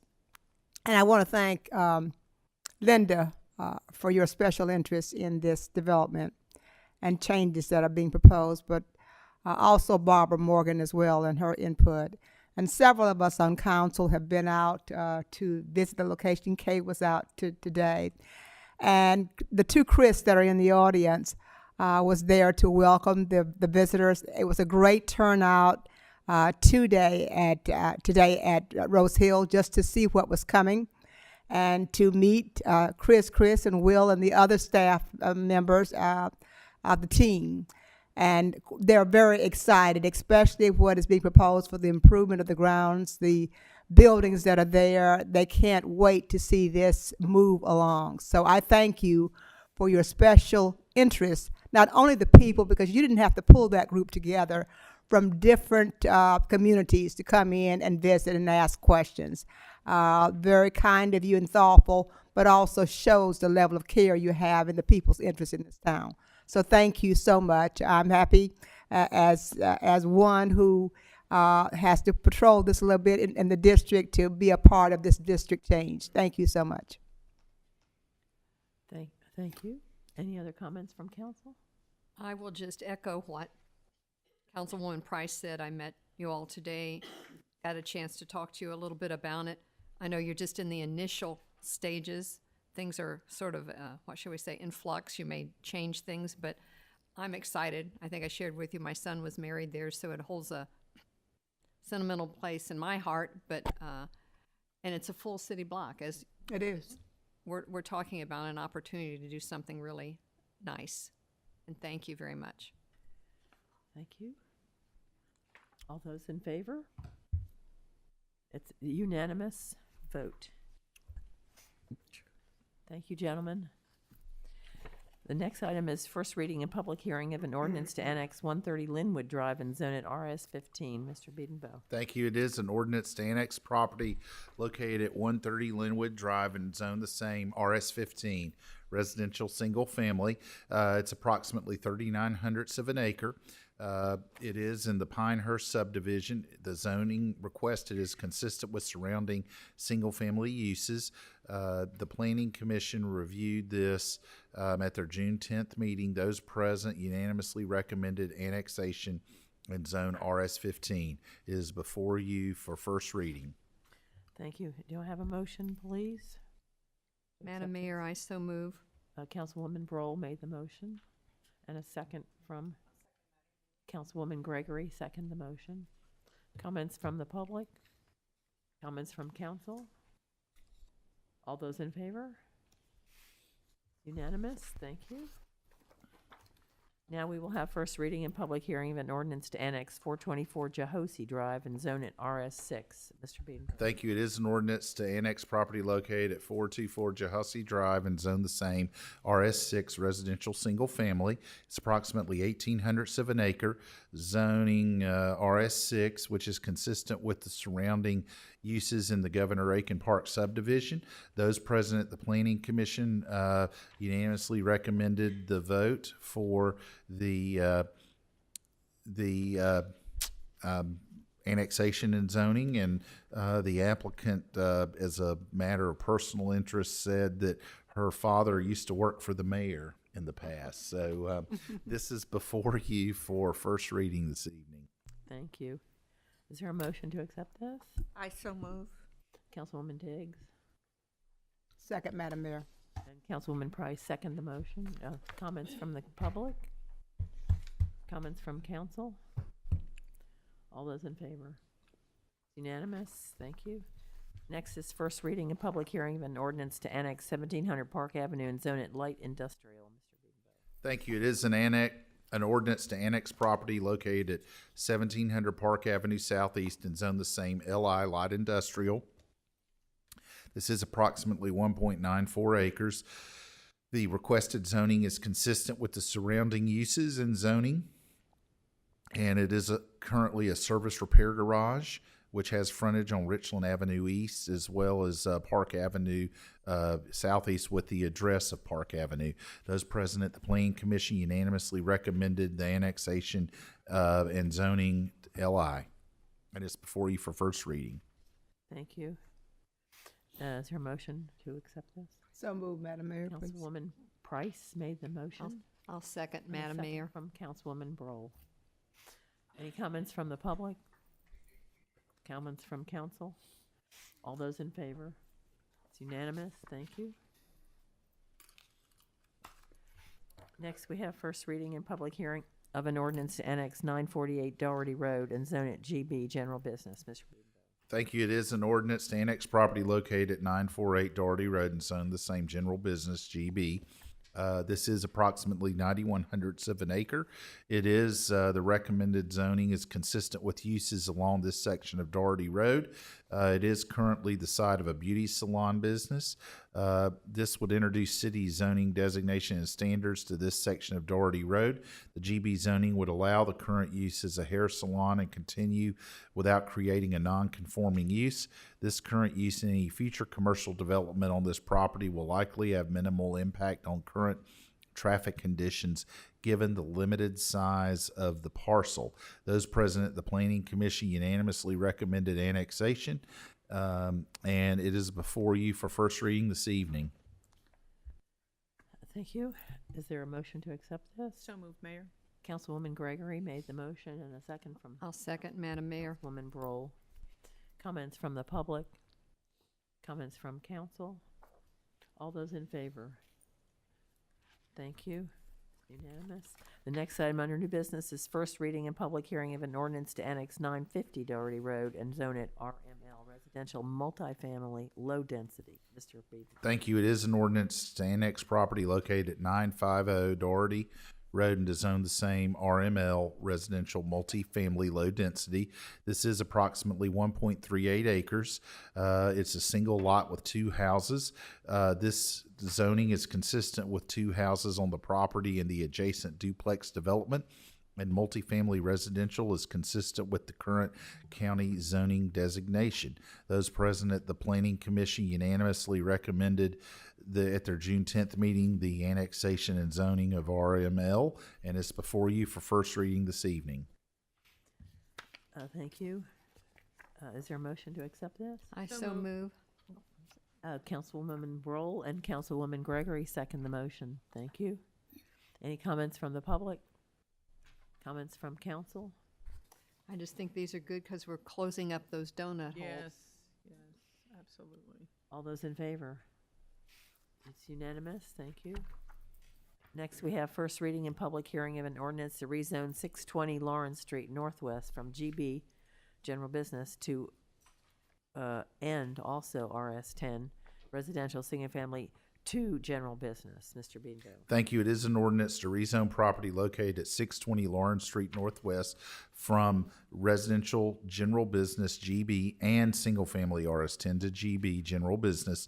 The applicants have requested rezoning. This undeveloped parcel is currently split zoned as noted with a GB and an RS10 designation. This existing split zoning prevents any uses of the property without rezoning to a single district. The applicants are requesting GB for the entire property to open an engraved stationery business, and this would be a slight addition to the GB corridor along that section of Lawrence Street Northwest. Those present at the Planning Commission unanimously recommended at their June 10th meeting that it be rezoned entirely to GB, and is before you for first reading this evening. Thank you. Is there a motion? Mayor, I so move. Councilwoman Broll made the motion. Second from Second that motion. Good. Thank you. Councilwoman Price second the motion. Comments from the public? Comments from council? All those in favor? I have a comment, Madam Mayor, if you don't All right. mind. Kim and Tina, will you stand, please? Kim and Tina are new in Aiken and from Charleston. I've had several conversations with them about their business. They are so excited to be a part of Aiken, start their business. They already have a clientele, not just within South Carolina, but they're branching out to the D.C. area as well. So I look forward, and we should all look forward to seeing what they will bring to our town and having a great use of their services they're providing. Thank you for choosing Aiken to come here. This is my first time seeing them, and I have had many conversations with them on the phone. Well, thank you for introducing them. Add to what Councilwoman Price said. I understand you will engrave stationery. You know, that goes back many, many years. Not many people even know about it, and you're the only one in South Carolina. Is that correct? Yes, ma'am. Yeah, there's only 50 of us or less in the United States now. We started 37 years ago with about 350 engravers, and people retire and they want anybody to buy the business. And it's just kind of reduced That's awesome. that much.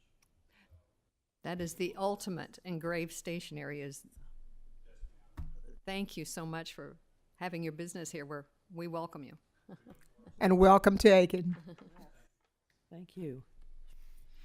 All those in favor? Unanimous, thank you. Next is first reading and public hearing of an ordinance to annex 181 and 203 Thoroughbred Run, to zone it planned residential and approve a concept plan. Mr. Biedenfeld. Thank you. It is an ordinance to annex property located at 181 and 203 Thoroughbred Run and to zone the same planned residential PR and approve the proposed concept plan. The applicant is requesting annexation of this property and approval of a concept plan. This is it's the same developer that's doing the proposed Summerall mixed-use development adjacent to this. This will include 330 single-family dwellings, 167 detached, and 163 attached. This does fall under the purview of planned residential PR. The applicant has revised the earlier approved Summerall narrative and concept plan to incorporate the proposed additional acreage and development. This application narrative and plans incorporate the proposed lot sizes, building setbacks, and driveway widths for requested additional areas. Detached home lots will range from 7,150 to 7,800 square feet, while townhome lot sizes will range from 2,420 to 3,900 square feet. Of the proposed 163 townhomes, 35% will have 50 front-facing garages. Therefore, the applicant has requested a waiver that restricts front-facing garages to 30% of attached single-family residences, and the applicant has also asked for a waiver from the restrictions that lot widths less than 30 feet have a maximum 12-foot wide drive, and lot widths over 30 feet have maximum 18-foot second drives. The proposed 330 dwellings on this acreage results in a residential density of 3 units per acre, and the PR zoning allows for a maximum density of 12 units per acre. The narrative provides photographs of the proposed residents, which have attached garages. Parcel 1, 55-foot wide front-loaded lots will have 1-story and 1.5-story homes with brick or some accents, with mixed building colors and materials. The PR open space requirement is 20% for detached and 40% for attached single-family and multifamily areas. And half of the required open space acreage must be improved for active or passive recreation. And there are specific recreation areas in the requested expansion areas, such as parks, activity fields, dog parks, pickleball, swimming, and a clubhouse. 25 to 50-foot vegetative buffers are being provided along the perimeter boundary. A minimum 25-foot planting strip is required along Thoroughbred Run, which appears to have been greatly exceeded on this concept plan, and a tree preservation and landscape plan will be required for administrative review. The original Summerall application requested 15-foot building separations and 20 feet separations for 2-story homes, 15 foot for 1 and 1.5-story homes, but 1.5-story buildings are considered to be multi-story, and council added an ordinance condition that the code standards be met. The current application narrative includes another waiver request for 15-foot separation between all detached single-family dwellings, whether 1 or 2-story. Public safety requests that the building separation follow the standard guidelines in the zoning ordinance, which requires at least 15 feet between 1-story structure and 20 feet between 1-story with a bonus room and 2-story or taller structures. Sidewalks will be installed on both sides of the street within the development. Each single-family dwelling unit shall have space for 2 off-street parking spaces. The proposed residences will have attached garages. Those with a single garage will be required to have additional parking located completely within the private lot. So there are at least 2 spaces per dwelling unit. 4 street connections with the previously approved Summerall concept plan. And another approved connection is to the future Powder House Connector second phase. The only connection to Thoroughbred Run would be a gated emergency access. The traffic management ordinance requires a traffic impact study if the proposed development generates 100 or more trips during the peak hour of traffic generation. Those present at the Planning Commission meeting on June 10th unanimously approved annexation be subject to a transfer of ownership within 180 days, and that the concept be approved subject to the following conditions. First, that the waivers are granted to the zoning ordinance section 4.2.9 standards for front-facing garages and driveway widths. Second, that the required open space and recreation space be provided per the zoning ordinance. Third, that the development complies with the zoning ordinance tree preservation, buffer, and landscape requirements. Fourth, that the site and landscape plans shall comply with the zoning ordinance landscape regulations for perimeter buffers and road frontage planting strips. Fifth, that the traffic impact study is submitted and approved by DOT and the traffic consultant of the city, and that the development construct any traffic mitigating measures that are identified as necessary. Additionally, any traffic calming measures must be designed to DOT standards. Sixth, that a landscape median and monument signage shall be provided per the zoning ordinance at the proposed development entrance from the future Powderhouse connector. Seventh, that any temporary sales or marketing signage comply with the applicable zoning ordinance regulation. Eighth, that the applicant submit a revised concept plan stating the conditions of approval within 180 days. Ninth, the applicant signs an agreement stating the conditions of approval within 180 days. 10th, that the transfer of ownership to the applicant occurs within 180 days. And 11th, the siding material remains cement board. This is before you for first reading this evening. Thank you. Is there a motion for this? So moved. Councilman Girardeau made the motion. I will second, Madam Mayor.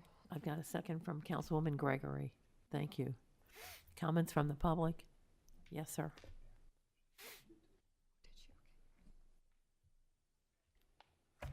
Keith Lawrence, 656 Bank Creek Drive, Evans, Georgia, 30809. I'm going to switch the presentation, talk about stormwater first. Good. So I will say that Stuart knows this and Teresa Crane knows this, but one of the things we've worked on over the last 5 years is stormwater improvement. It was brought up as an issue related to Jim Watson's track originally, and we worked with the county to come up with a plan to solve the drainage below Ethol, which is where they came up with their plan on that side. We actually went to the county originally when we did Sanctuary and offered an area to do a regional pond, which they didn't want at the time. And then on Stewart is correct on the guidelines. There's actually the requirement to release less stormwater off your site when it's developed than when it's undeveloped. So that is a requirement on that side.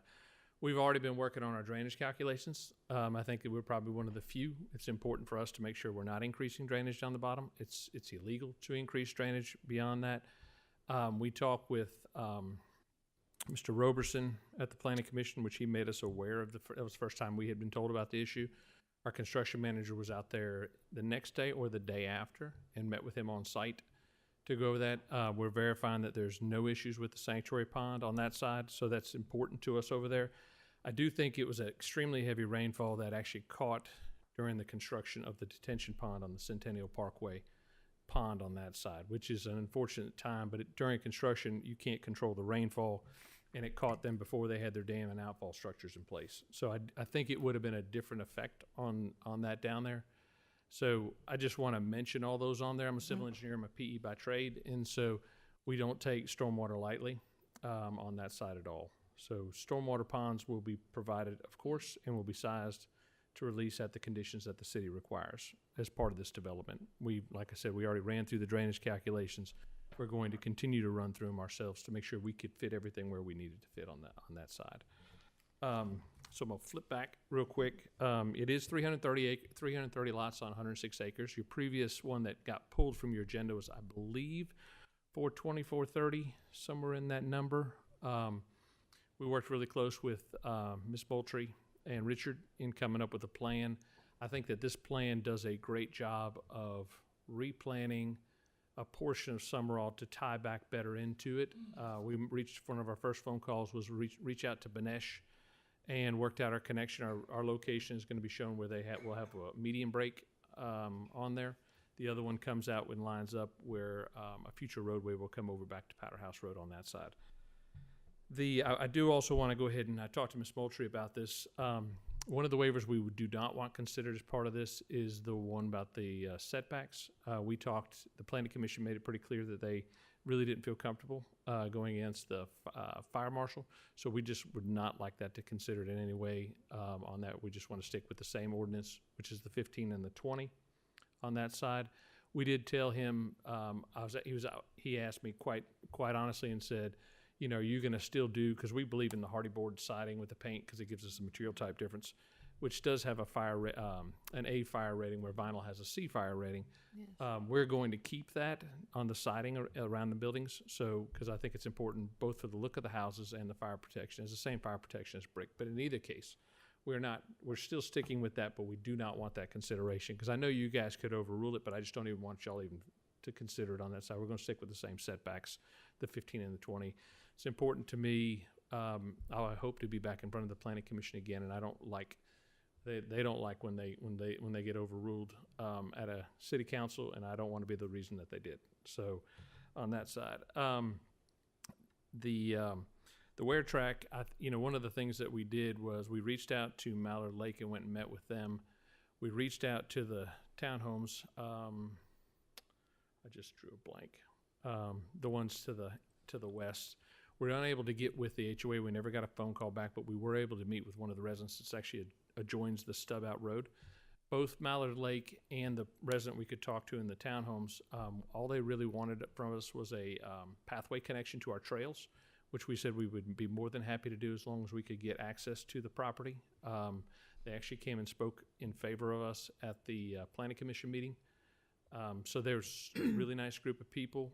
One of the other things they asked us was to really be intentional in the tree selections that we picked for the street trees. She mentioned working with some different people. She thought some of the street trees had not been well selected in previous projects. So that's something we agreed to do as well on that side. And, so I think it's one of the things we do try to do is make sure that we can kind of develop as best way we can around all the people that are around there. Mhm. We do have larger buffers than what's required in the ordinance. I think that's important to us on our side. Be a good neighbor. We've got more green space than we're required to have on this side. And then, we'll continue to work with any issue. Everybody that works, neighbors and anybody else that will have our cell phone numbers. We met with a gentleman at the last road on Woodwardia, and gave him our card as well. If he has any problems during construction, to let us know on that side. And then the two waivers that we do want you to consider, one is the driveway width. And the reason I like it is because we want the cars off the road. We don't want them on there. These are wider than normal townhomes, just 25 foot off the alleyway. Those driveways, we want to make sure we're requiring on ourselves to make sure they're 25 feet deep so that any car or truck can get outside of the alleyway on that side. The wider one would just allows the 2 cars on there. Those will be 2-car garages on the alleyways, and then the ones off the alleyways will also be 2-car garages on that side. They're 30 feet wide. We worked with Ms. Moultrie when we were doing Clifton Place, and one of the things we came up with was some larger plant materials instead of just to offset the additional concrete that's put in that way, put in for the driveways on that side. And the last one was the percentage of alley front-loaded townhomes. The only way for us to accomplish the goal, we have as many alleyway townhomes as possible, would have been to do more townhomes to dilute the number. And we want to make sure we're offering multiple price points for the townhomes and the single family. It's a tough number to reach when you look at the layout on there. We've literally tried to do that. Most even the townhomes that are not on the alley, they are fronting green space parks as well to minimize that side. So I'll be happy to answer any other questions. I have one question. Sure. May I? Going back to stormwater. Yes, ma'am. So it sounds as if this build obviously won't remediate it or fix it, but can improve the quantity of the stormwater and how it's routed to the various properties. Is that accurate? That is accurate. It still releases to the creek below Woodwardia, which is where it's going now. But the guidelines that the engineering have is it has to, I apologize, I believe it's the 25-year post-develop has to be released at the 2-year pre-developed rate. Is that correct? Yeah. So what you're saying is that our developed flow at 25 years has to be released at a 25-year storm, has to be released at the 2-year pre-developed. So it's a dramatic cut in the stormwater that actually leaves there. I do think that some of the issues that they have will be solved when the city's pond is built on that side. Okay. But I couldn't verify that because I haven't seen the drainage calculations. But So the 17-acre pond, that's G. I know it's not up it is. there. That's because it was G on our original plan. Right. That's correct. And the dam, it looks brand new from what I saw yesterday. So I think it they wasn't just up in May for all the rain. Does that drain directly into the sanctuary pond too? Or No, it drains under the road. under the road, and where does it go from there? It goes back around, goes under the power lines, follows basically the low spot, goes by the gentleman's property that's over there. That's All right, behind us. because his power line goes across his property. Yeah. His property is the low area for the entire area coming through there, Right. through the All field. right. All right. That answers that question. Any other questions? Wait, I'm confused. Thank you. Can you explain that and again? What? Explain The what he was talking about? Yeah. Well, basically, Kind of contradicts what I was asking. well, you've got the 3 ponds. I think J is 2 ponds, right? You got a small one, a medium-sized one, and the great big one. Gary, this is page. It'll be page like 404 or 405. Yeah.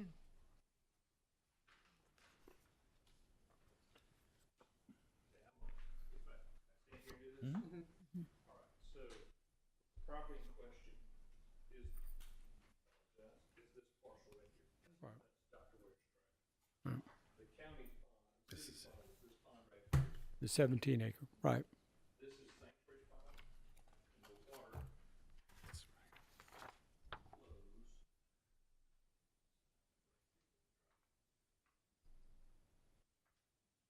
Water flows from this pond under Powder House Road along this line right here, and it takes a right under the power line on that side. Okay. And for the record, Mr. Stilp's property isn't on this map, so that, right. You're familiar with it. And you said you talked to Butch, to Robertson. Yeah, right. And that's who Todd was alluding to before. So Mr. Stilp's property, 100 yards, maybe two. Okay.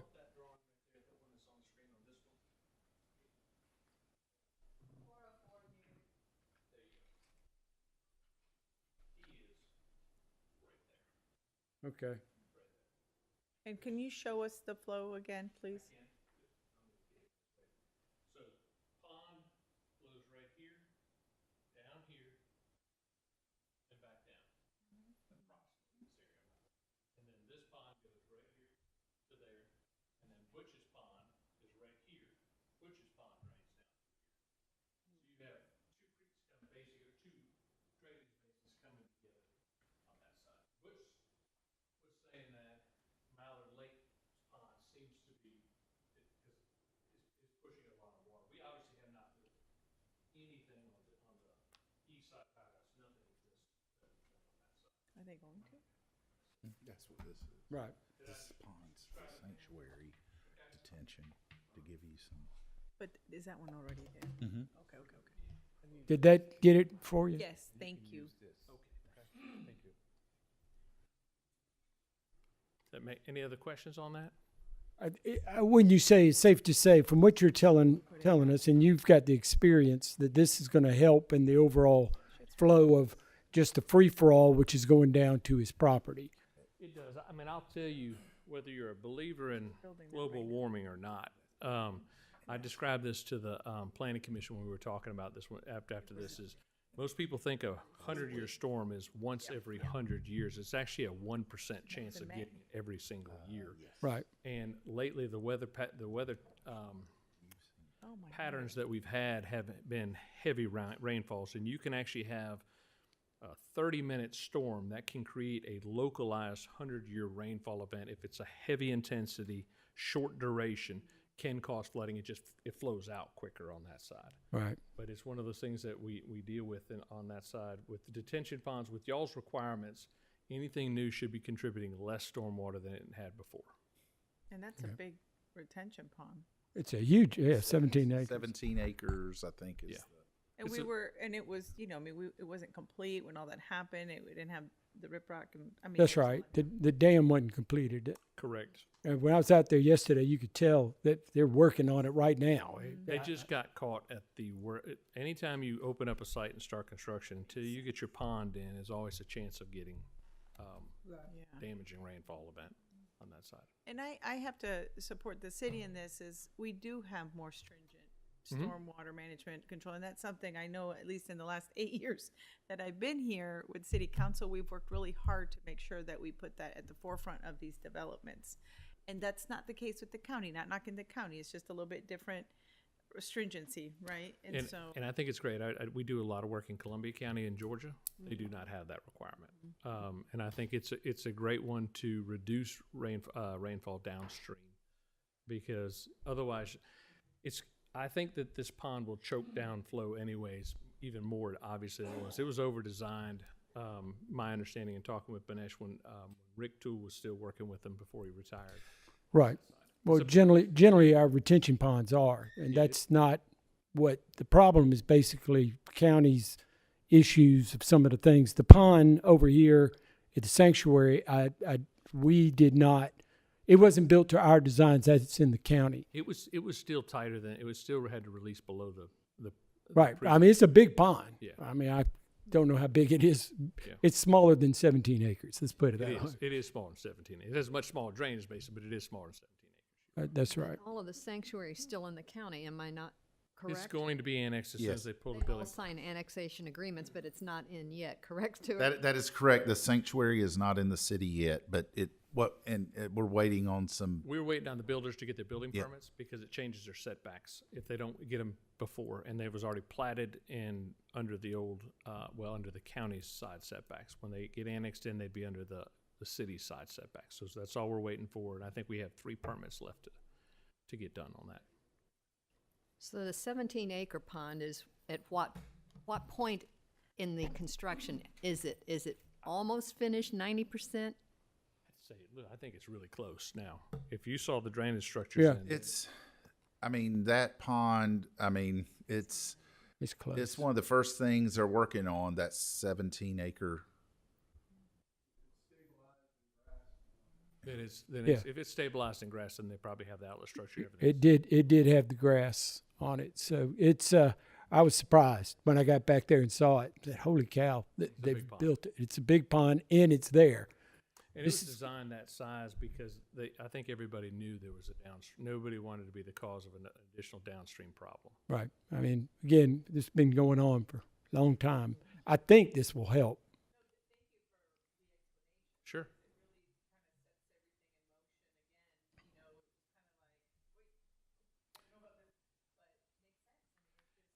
If you study below a thaw and you look at where the natural drainage, which is always the low area, it runs right through people's backyards. It's really, unfortunately, it's just the development at the time did not put. Now we stay off those areas, but at the time it runs. I mean, you can see all the drainage basin coming to it, and then just runs through a neighborhood. Yeah. When this is sort of years and years ago, Woodwardia is the name of the street, right? That's on the other side. That used to flood like crazy, and that was a big problem back in those days. I think that's before you were out there. Yeah, it's low area. It's always drained bad, and it goes all the way back Pine Log Road to Bruce's Field, as Todd alluded to. And Todd works in it. He knows what's going on. So, Any other additional questions? Yes, ma'am. The Summerall development and the landscape of the properties that will be developed on this sounds like it's going to be quite a class. We take a lot of pride in it. We hope I can tell. Continue to be a project you guys can hold forth. We put a lot of time into the narrative. That was one of the things when we talked with Mario. We wanted to go ahead and just amend the Summerall to make it easy for administration on the planning side, so that's why we just took all the same thing, changed our data, but kept the same format and made our changes on that side so that implementation would be seamless. I think being able to tie the two tracks together will give you guys a really great project. Sounds like it's gonna be nice. Thank you, ma'am. Thank you. Thank you, sir. I figured he was coming. Feel better? Not necessarily. Okay. I think we Let's should. see, Lake Murray and Clark Hill, Strom Thurmond Lake, they're big lakes. Mm-hmm. They do fill up and they do overflow. Yeah, sure they Okay, do. let's leave it at that. I think probably one thing that I hear is that everybody's trying to do everything perfect. They're adhering to the letter of the law. The problem is number one, maybe you need to have better standards and don't let so much water out and make them hold more. The lakes that they're building are going to be big, but they fill up and then the water passes through. Mallard Lake's a perfect example.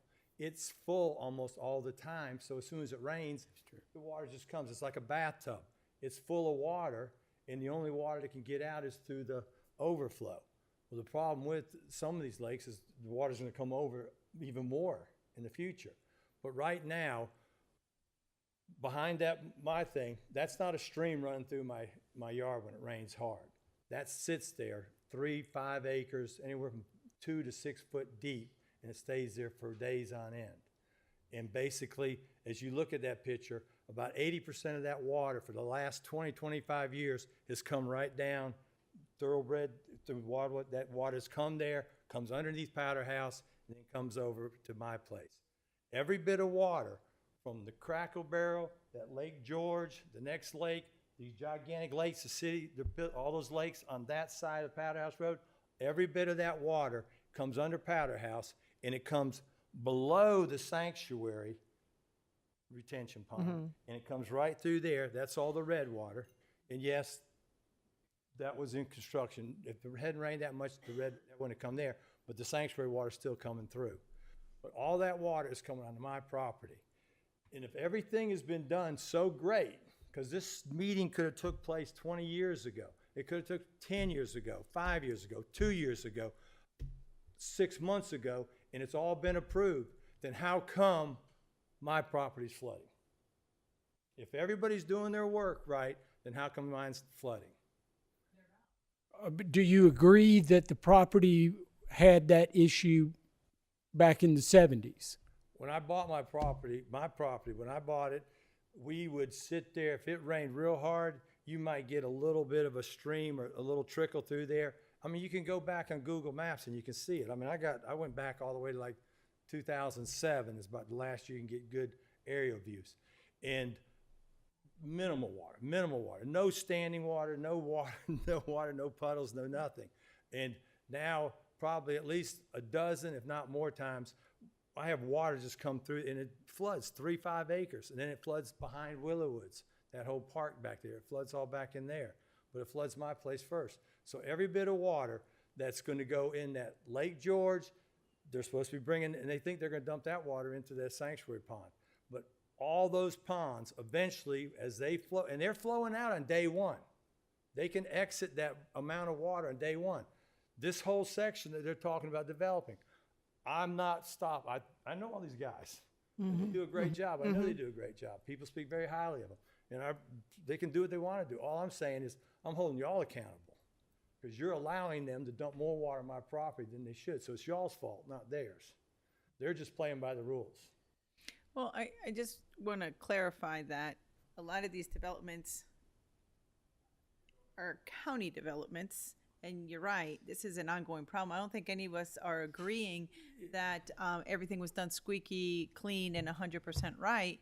I think throughout the last few decades, as everything was developing, the county has one set of standards, the city has a separate set of standards, the state has a different set of standards, and they're all different standards. So none of them are jiving, and now they've just annexed into the city where our standard is the higher standard. And so will it fix the problem? No, I think we all understand that. Will it help mitigate it better? I do believe that's the case. That's my personal opinion. But if all of these ponds that where everybody's building to try to manage the stormwater, because it's obviously an issue, is dumping into your 3 to 5 acres, and this is just some crazy idea I have, I recommend, Mr. Still, you come talk to the city, and maybe we buy those 2, 3, 4, 5 acres from you and build another retention pond, because it sounds like this is a much bigger issue that is not going to get addressed or mitigated. And I'm just throwing that out there. I'm not saying, we have to do that or something, but everything today showed where every single stream, every single pond, everything feeds down into that area. This game has already been played by all the parties you just said. And believe me, I'm not stopping here. I'm not going away. I got plenty of time on my hands, so I'm going to be talking to a lot of people, and I'm not going to let up. But people need to be held accountable, and therefore, I can't go backwards. But what's been done has already been done. And so, that's been documented, and we know who did it and who approved it. Moving forward, well, that's all. Now we're really going to hold you accountable. Mm-hmm. So, Well, again, 2007 doesn't get it. It was happening way before then. Do you not disagree? Do you not remember? oh no, we've always had water come through there. Never to the extent it would just pass through. It might rain, it might be bad, but it's just it's gotten really bad probably in the 80s. Starting in the 80s, it got bad. Latter 80s, it got worse. 90s, it got bad. Then all of a sudden, it got a little bit. It comes and goes. Then the late 90s, early 2000, all hell broke loose, and it hasn't let up. Well, I've been to the Dove Field, so I know what you're talking about. We can't plant them anymore because they flood. All right. Well, I've stated my case. Okay. All right. No problem. The public. I would just say we're happy to fly this with the drone. If it's holding water, something's not letting that water out. Because I can tell you that it shouldn't hold water. If it's flowing before something has settled or something, we'd be happy to fly with a drone and look at the topo and see exactly what the issue is. But it can't. It's the water sitting in there has to be because it can't get out. Not because necessarily. Yeah, I don't know. I'd have to. We do it on our projects. We fly it with a drone. We can do that. We can work with him and see if he'll let us go out there and fly that and see if we can take a look at it on that side and get the topo. It's right in the middle of the power line, and that's a whole another issue in itself. They'll fix it too. Or we can get together, yeah, and help I just Todd. I don't have a problem with you built the sanctuary. I talked to Mac. I don't have a problem with that. What you're doing over there, that's great. I'm just saying, if they are built to manage within certain increments, then they have to be maintained. They maintain their stuff. It's Mallard Lake. It's a lot of the other places in the city of Aiken. A lot of the county ones, they're not maintained, so they're not functioning right. And Yep. that is possible. Yeah, well, he alluded to Mallard Lake. That's a full lake all the time, pretty much. It just.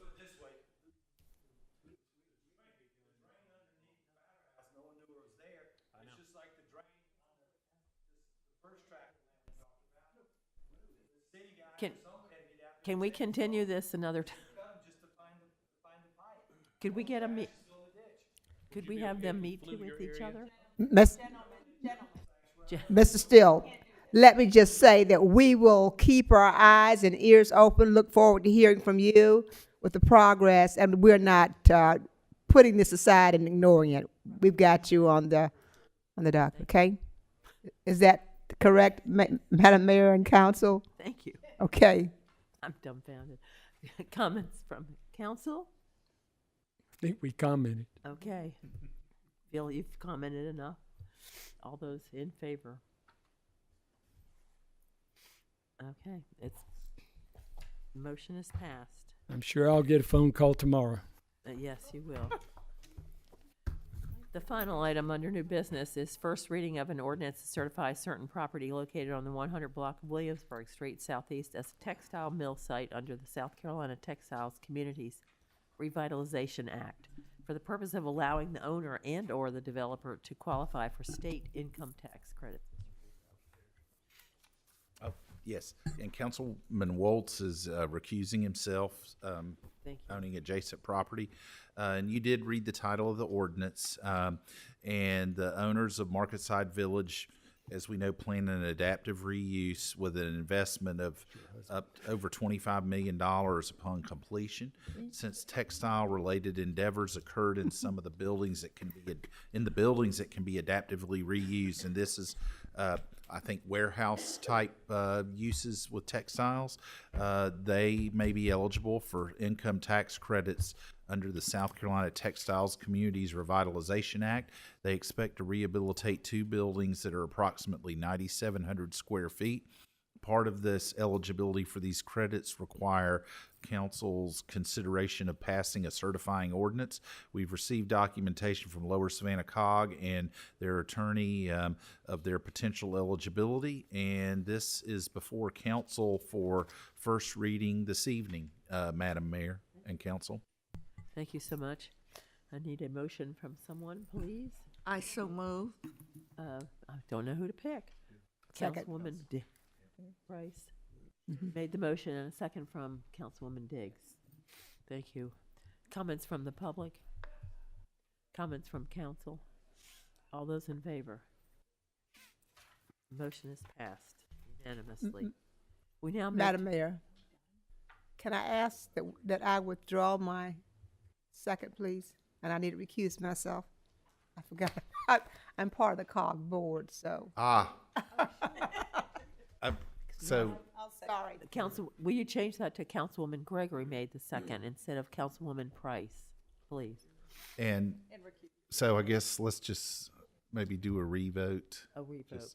All those in favor, minus, yeah, So it's 5-0, unanimous. that's right, unanimous.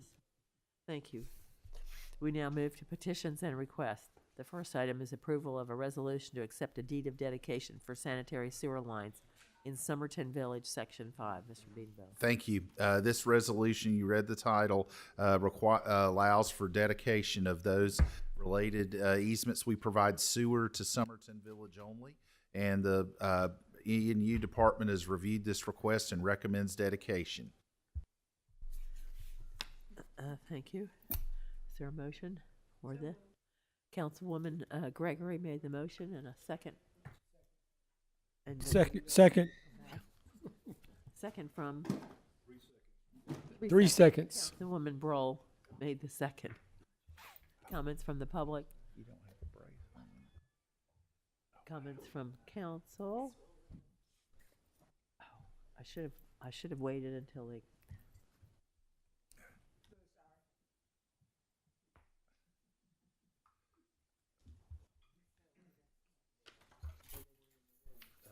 We have a motion and a second. Yeah, I think, well, this is for the deed of dedication for sewer lines only at Somerton Village.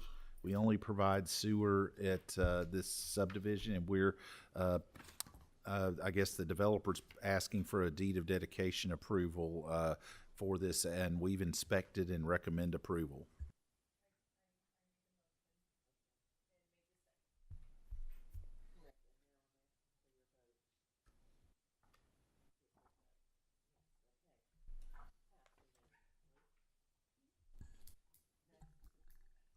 Next is approval of a memorandum of understanding with the Aiken Corporation. Mr. Beanville. Yes, we do. This is part of the Kershaw Street demonstration project, a renewal loan program to improve the Kershaw Street area to be administered by Aiken Corporation. We've been in discussion with them to be the fiscal agent for this funding from the Plutonium Fund, $750,000 to promote infill development, redevelopment, and improvement. I know the Land Conservancy is working on getting funds to do some streetscape improvements in the parkway, as well as Aiken Streetscape's participation in the city. This will be a permanent revolving fund administered by Aiken Corporation, with the emphasis on Kershaw Street from Richland Avenue to Hampton. Thank you. Is there a motion to accept approval of this? Madam Mayor. Councilwoman Broll made the motion to approve. I second. And Councilwoman Diggs made the second. Comments from the public? Good evening. Councilmember, my name is Buzz Rich. I live at 210 Knox Avenue. I'm the current chairman of the Aiken Corporation, and I'd like to recognize the vice chairman, Pat Cunning and our treasurer, Jason Raven, who've been patiently waiting for this moment. We, if the council chooses to use these funds in this manner, I believe that we are well positioned to do it. We have a history. This is a brochure from a loan program that we worked with the city with some years ago that was successful. We've done other projects with Mr. McGee and other individuals making loan programs that have worked very well. So I think we're well positioned to do this. We're willing to do it if the council wishes to move forward with this. And we're ready to help if we can. Any other?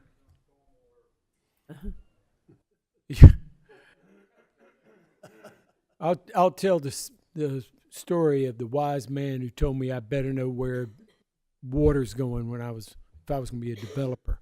We were out at Midland Valley, and you told me that. You don't look around like there's somebody else. And he was right. And you had some word emphasizers in that sentence as well.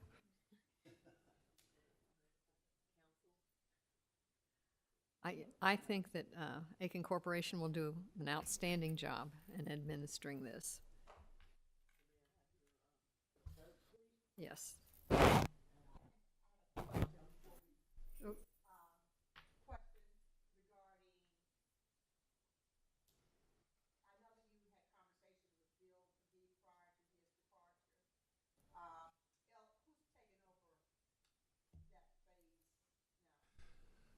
We've not heard from anyone since Mr. McGee's death. I'm assuming that the Schofield Neighborhood Association will still be involved with this. I think it would be our intention to have discussions with them, receive guidance from them, but we do want the discretion to make our own decisions in terms of how this works. But it is designed to be, as I understand it, a revolving fund, which means we've got to make loans and get them back. They're not to be grants. And I think there may have been some feeling by Mr. McGee and some others that it was a grant program, but as I understand it, it's not. It is a loan program. Correct. We get the funds back, hopefully.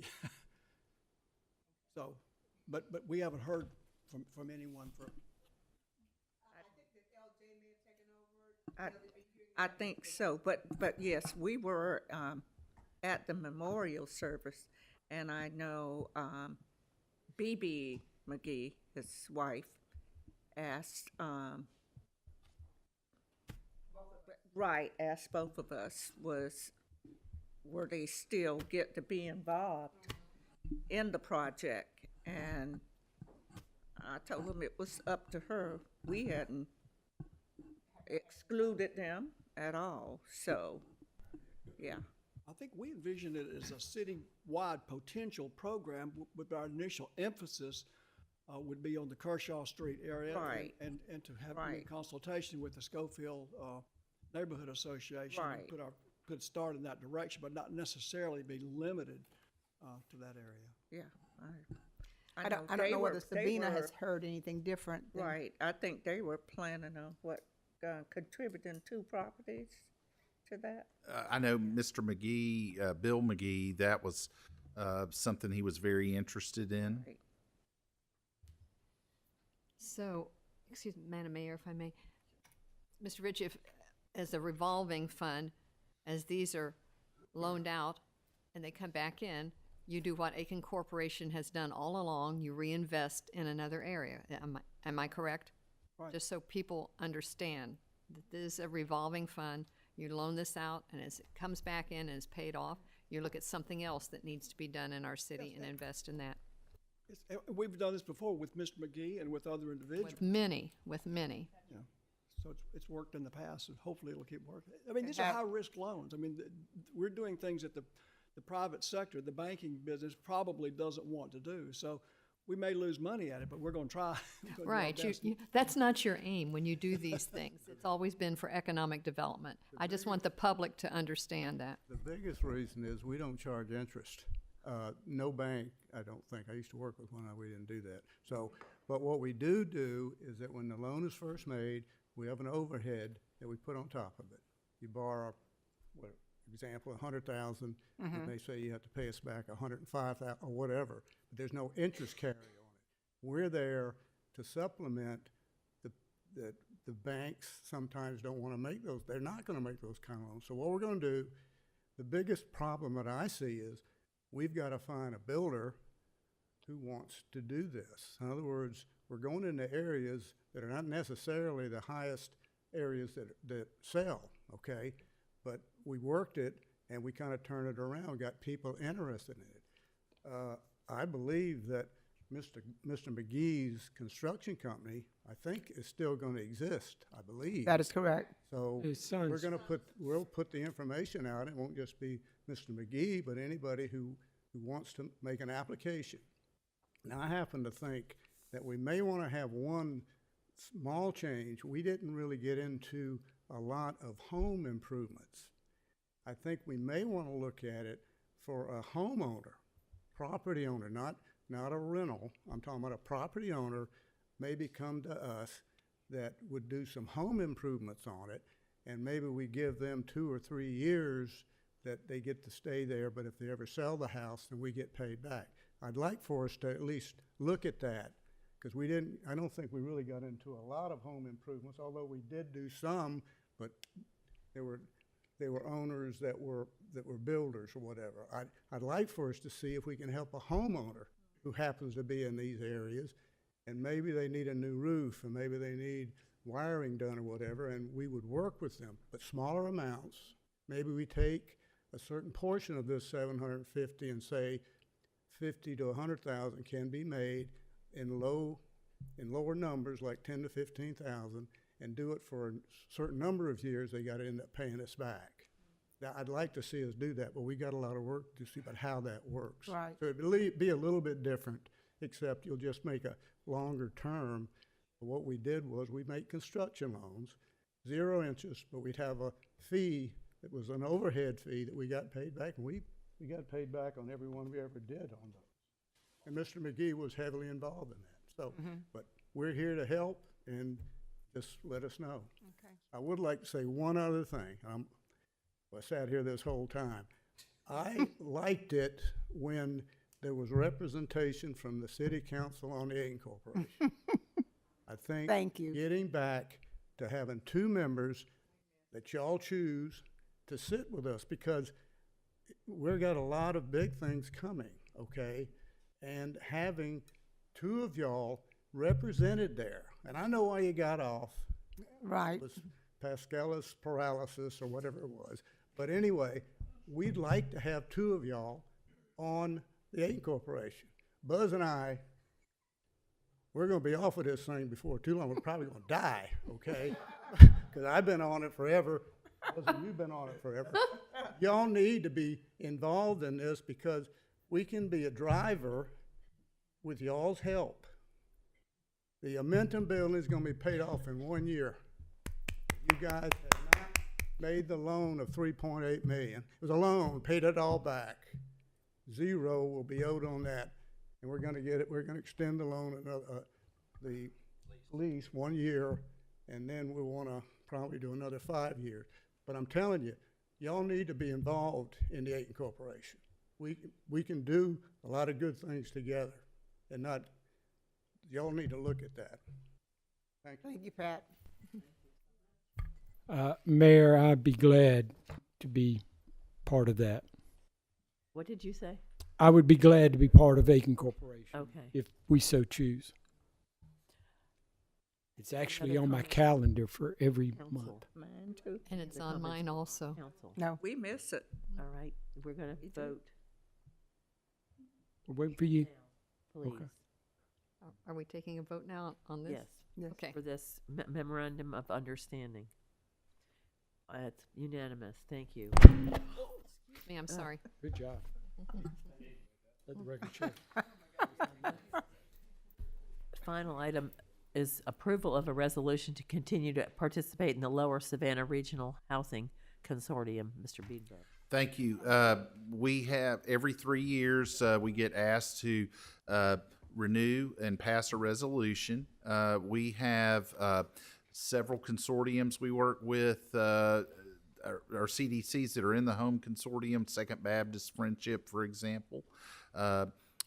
This This will not affect our CDBG allotment, nor will any extra staff time needed to participate in the home program. So this resolution for continued participation is before you this evening. Thank you so much.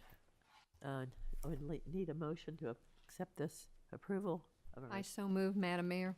Councilwoman Broll made the motion, and a second from he's got his hand up. Councilman Waltz. Councilman Waltz, second the motion.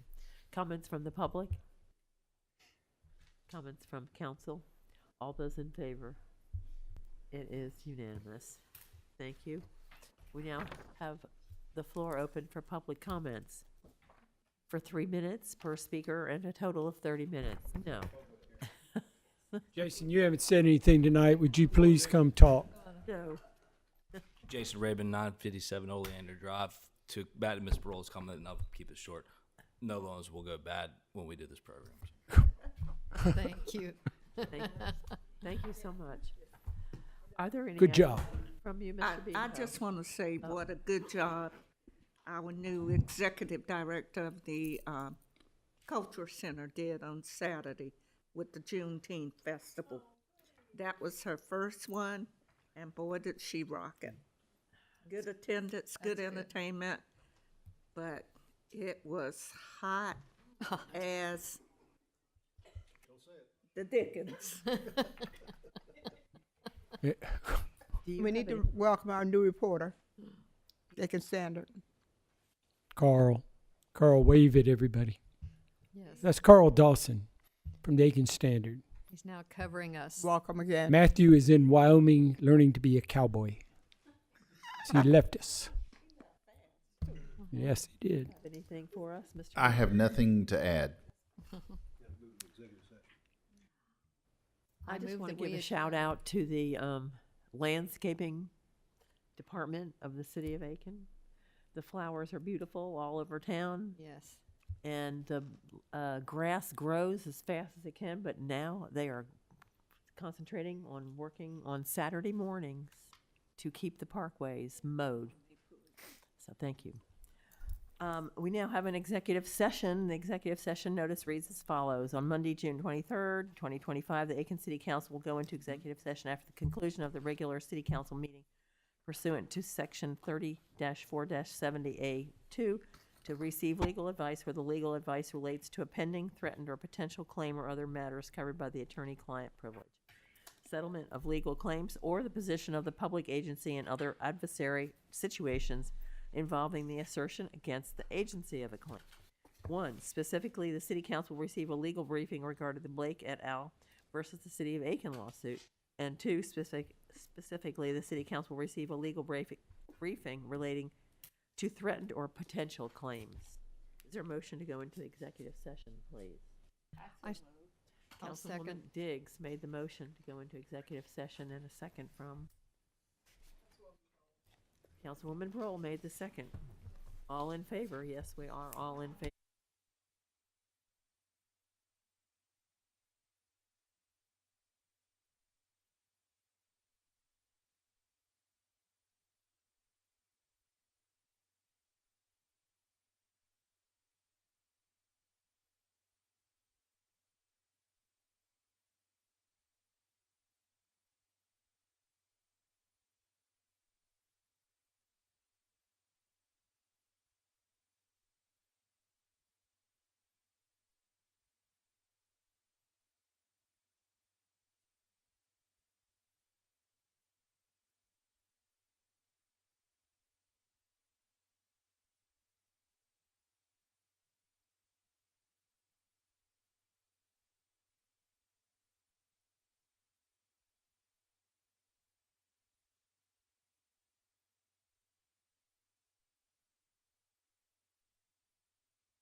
I did already. No. Told me to be quiet. Is there a motion to come out of executive session? So moved. Why is that so loud? Who's, Second. will be the Second. first? Say second. Second. Councilman Waltz and Councilwoman Broll second the motion. Now we need a motion to adjourn the regular meeting.